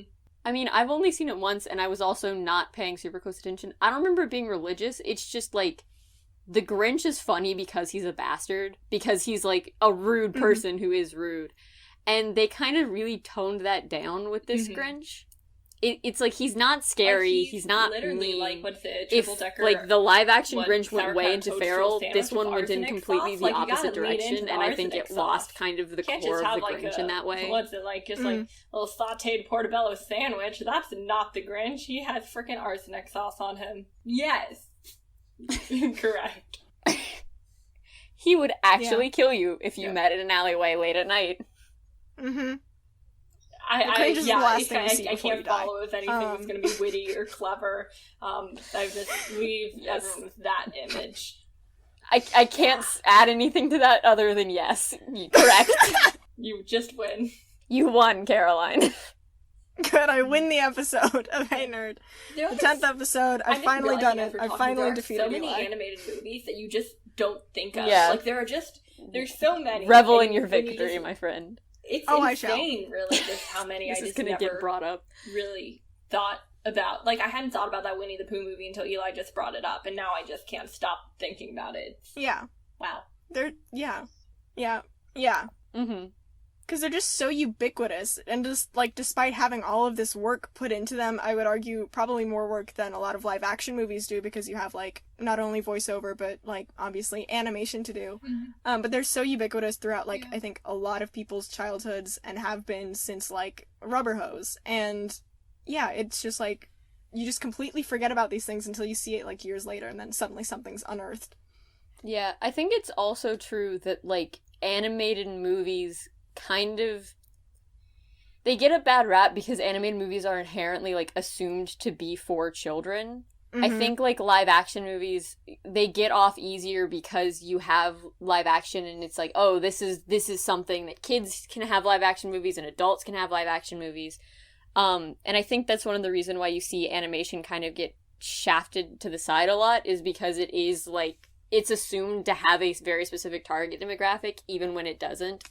And even though there are, like, a lot of, or especially, I think more and more recently, you're seeing animated movies come out that are specifically for adults, and they're still getting that same kind of, like, they're not treated as being as valuable as a live-action movie, even though, like Caroline said, a lot, I think more work goes into them, and especially back when it was, like, hand-drawn 2D animation, infinitely more work, because you have to do frame-by-frame shots instead of like just turning on a camera. Creating everything. Not to say that acting is just turning on a camera, but it is a lot less. That, like, not every single frame has to be planned and done in individually. This park and the trees are already there for you.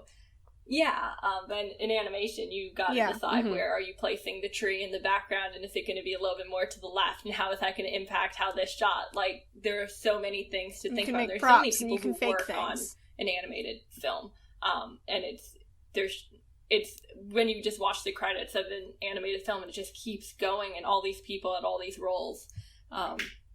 It's just, I always find it just like amazing. Yeah. And that's, yeah.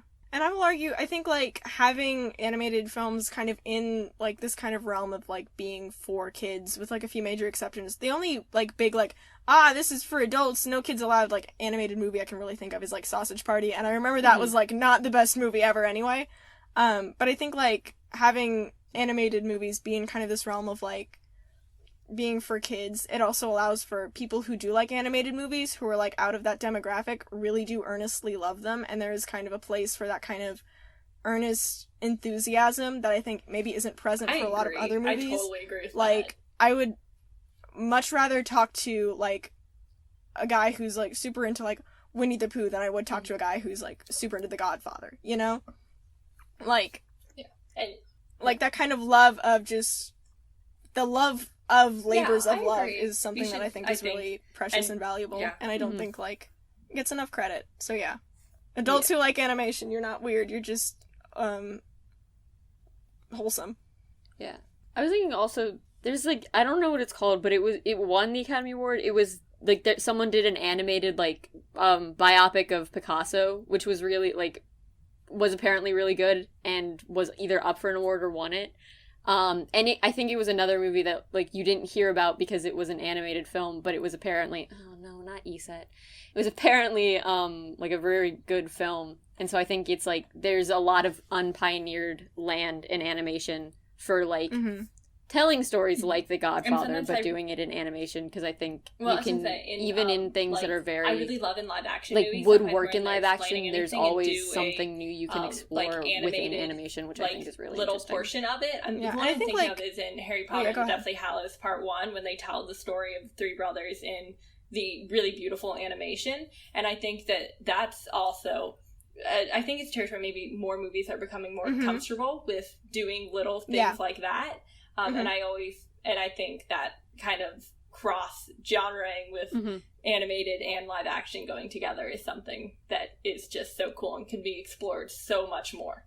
Yeah, and I think, like, even with the kids' animation that you see today, there is still a lot of room for adult themes to be discovered, even in stuff that's marketed at kids. Like, this isn't a movie, but with Avatar: The Last Airbender, like, the TV show, like, there were a lot of kind of heavier themes that are explored, like, you know, kind of what is responsibility in war, like, is pacifism always the best option to choose, like, what is the impact of awful parenting, like, how do we deal with guilt, and all these things that are still pertinent to, like, a much older audience, but they're explored, I think, in a really interesting way, because it also still has to, like, be okay for kids. And I've seen something that was, like, the best versions of the Joker are the ones where it's, like, in a movie made for kids, because then you can't just, like, have the Joker mass murder a bunch of people and call that a day. Like, you have to get more creative with it, to, like, get the same kind of point across, which I think is really interesting as well to contemplate. Just, like, having to kind of work with kids and not go to, like, immediate grimdark grittiness. I don't know, it lends itself to some really creative problem solving and thus very creative storytelling as well. I think it's also, like, what's interesting, I would say, about, and I think probably the people who do this best are Batman villains, is that, like, animation allows you to get to that same really dark, kind of horrifying place, but you don't see it in the same way. I think that, like, animation, one villain who I always like better animated is Scarecrow, because they never go into, like, what Scarecrow actually, like, what that actually looks like in... I've only seen him in one real, like, live-action Batman, but his abilities and his fear toxin and, like, the ability to cause you to hallucinate things is so much better done in animation. And I think also just, like, I could write a whole love letter to Batman animation, but it's every single Batman villain, I think, works better animated, because all of them aren't meant to be mass murderers. They're meant to be, like, these very specific characters who are interesting, not because of, like, why they want to murder, but because they have this, like, very cool, witty persona that they put on that doesn't really, isn't utilized in live action, I think, as much as it should be. Yeah, like, we like them for the gimmicks, not for, like, the crimes. Yeah. And the people who do like them for the crimes are, again, people I don't generally want to talk to. Yes. Like, I just, you know, there's certain people, like, I'm sure The Joker is a very good movie, but I'm not sure I would trust anyone who said that it's their favorite movie, because I'm like, you probably took the wrong thing from that. So yeah, like, yeah, and I can't speak much on, like, Batman villains. I will say that I have watched all of season 1 of Batwoman from the CW, because Ruby Rose is in it, and, like, Batwoman is, like, canonically openly gay, which is great. And they do have, like, Scarecrow doesn't feature, but they do have a point where, like, a character has, like, they use the toxin as, like, basically a form of torture, and that shit was scary as fuck, and not in a fun way. I think animation allows simultaneously both for, like, greater suspension of disbelief, for, like, oh, that looks like it could be physically possible, or, like, oh, that's, you know, that's how that person's face can look, even though most, like, in real life we couldn't be that expressive. And there's also a level, I think, of, like, not only leaning more into the story, but there's still the separation between you and the story, where it's like, okay, it's just a drawing, like, it's And one of not the other gonna really come things get I me. think one of the Like, interesting it things doesn't about enter into the real animation world of, and like, specifically horrific writing abuse for or torture. animation, It's just, like, because it's I've there in this, like, attempted to do drawing, that but a I few don't times, necessarily, like, it's always have to feel like I'm in. a totally different, just a totally different arena than writing for live action, because once you get access to animation, you can do anything. And I think there's so many ways of, like, I love, like, little, like, thought bubbles in people's heads and stuff like that, or you can have, like, a little heart, like, pop up places, and being able to play with that. There's just such a different level of storytelling that you're able to unlock. It's like a little game. It's like, okay, I learned how to have to do with, like, subtle facial expressions and dialogue and maybe a symbolic thing. Now I can do whatever I frickin' want and just make something. There's just so many ways you can use animation, which I think is just very, very cool. Animation, good idea by animators. Yeah. Exist, yeah. I think another thing kind of in that same vein is what's very cool about animation is that you are able to, and I really appreciate, especially you see this in Western movies, but you're able to have, like, very unique character designs, because it's like you can have characters, and a great example is Phineas and Ferb, because no one in there looks even moderately anatomically correct. And it's like, it's very fun to be able to do, like, just these really crazy, wacky character designs that, like, in real life, awful, horrific, but in animation, you can have these really fun designs, that make for very interesting, just, like, things to look at. They're very, like, pleasing to look at because all the characters are so, like, visually distinct. Yeah, like, when kind of putting animation, or, like, putting kind of animated characters into live action, like with the live action Scooby-Doo movies, or with, like, I don't know, other general examples, like, getting certain elements to carry over, like the talking dog, just doesn't work the same. Like, it doesn't work as well, in my opinion, because it's not that same suspension of disbelief that's present. So it's like, okay, so, like, Daphne and Velma now look like they have bills to pay, and yet there is still, like, this fully talking person, like, dog that's just there as well.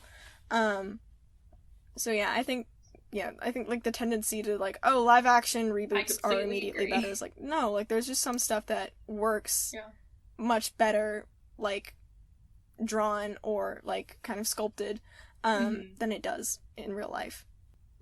Yay.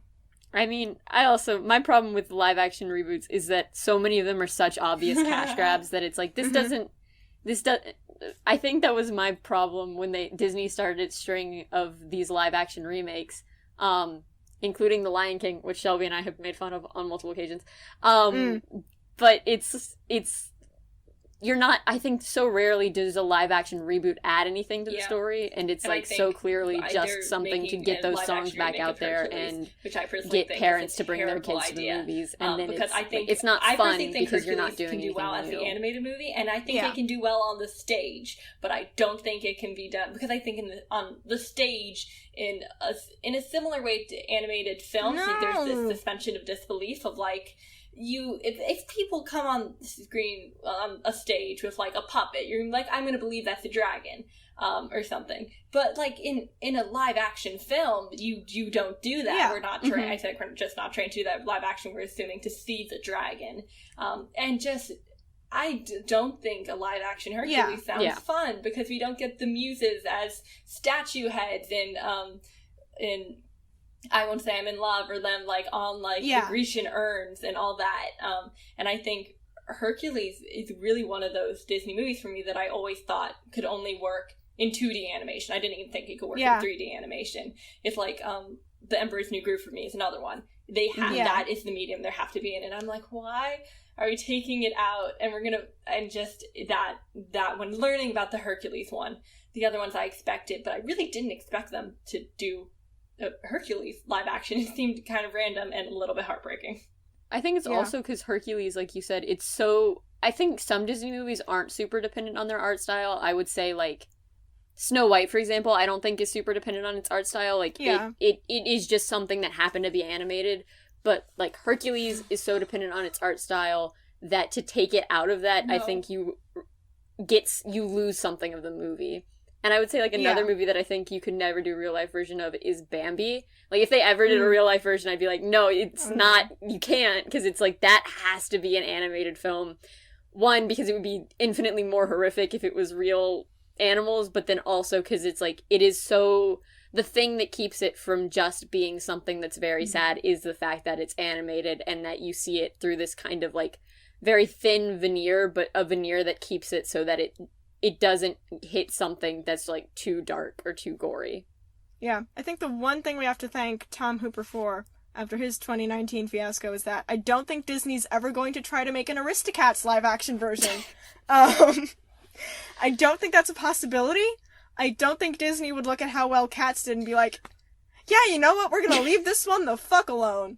And I think that's another example of, like, I think Cats maybe could have worked as an animated musical, but I don't think it should have worked as, like, quote-unquote live action, because I think, speaking to what you said earlier, Shelby, like, with plays and stuff that's on the stage, there's a version of what goes on with animation where you kind of enter into it, like, kind of signing a contract, like, I'm going to pretend this is real and engage with this, and I'm going to use a different part of my brain to engage with this than I would if I were watching, like, this actually unfold or watching this live action in a movie. Like, you I would kind also of, argue, there's though, a little bit of that audience Cats participation doesn't work on in the that. stage, like, and okay, well, and the there's a stage is huge mostly problem empty, with but, like, making you know, Cats I the can movie, kind is of people see expected that this is all where the a table's meant issues to be, from and, like, the this is stage where, production you know, will like, be the door fixed by is. putting it on a big screen. I think... And I'm like, with the issue with the Cats musical to begin with is they made a musical out of a book of poems meant for a child, and then had overly sexualized human cats. I thought it would work. Well, the problem with Cats the Musical is that it doesn't have a plot. Yeah. Thing is, it was still a phenomenal success, so I think that for at least a few people, it did work. Well, yeah, I think that Cats is a success because it's a lot of good music that you forget the fact that it doesn't have a plot. But my thing is, musicals don't translate well to movies because you cannot have you can't have a movie that is as dependent on music as a musical is. Because, like, the whole of Cats is just, like, one musical number after another. That's kind of the whole point, is that they're putting on a performance. But I think my other thing is, I personally think Cats the movie could work live action if they had just gone with, like, the regular stage, like, the way that the cats look on stage and just done the actors like that. Everyone would have been like, this is fine. But the fact that they were like, no, we're making photorealistic cats while still having them be anthropomorphized. That's where they shot themselves in the foot, is when they were like, we're gonna do CGI on these actors. Yeah, and, like, the really horrific thing is when, like, most of the actors were, like, typical cat colors, like Tabby and Calico and whatnot, and then they had Idris Elba, and he was just, that's his skin. That's just his skin tone, but with fur on it, and that's very deeply unsettling to me. That is what that man looks like in real life, but they just turned it into a fur color. That's not good. But I'm also, like, laughing at people who are like, maybe they'll fix the issues with Cats, because if you've seen, like, Joel Schumacher's 2004 Phantom of the Opera, which is the other thing that, like, Andrew Lloyd Webber was involved with. Andrew Lloyd Webber does not want you to reinterpret his work when you make a movie of it. The Phantom, like, the 2004 Phantom doesn't really work as a movie because, like, it just hews too close to what's going on, and it doesn't really allow for any, like, fun breathing room or reinterpretation. It's just, like, Andrew Lloyd Webber micromanaging his musicals, which is, like, not something one should typically do. I mean, yeah. I would say Cats also was doomed to fail the moment where instead of moving their release date, they released an unfinished version of the music. Yeah. And, like, I think at that point it was just like, oh, it's over. Because they were getting people going to the film to try and catch before they finished their editing corrections. Yeah. Yeah. That was very funny when they were like, yeah, there's just some moments where straight up the animation and the actual person aren't in line, so you can just see a human hand and a cat hand next to each other, and I was like, oh, great. I'm so glad that this exists.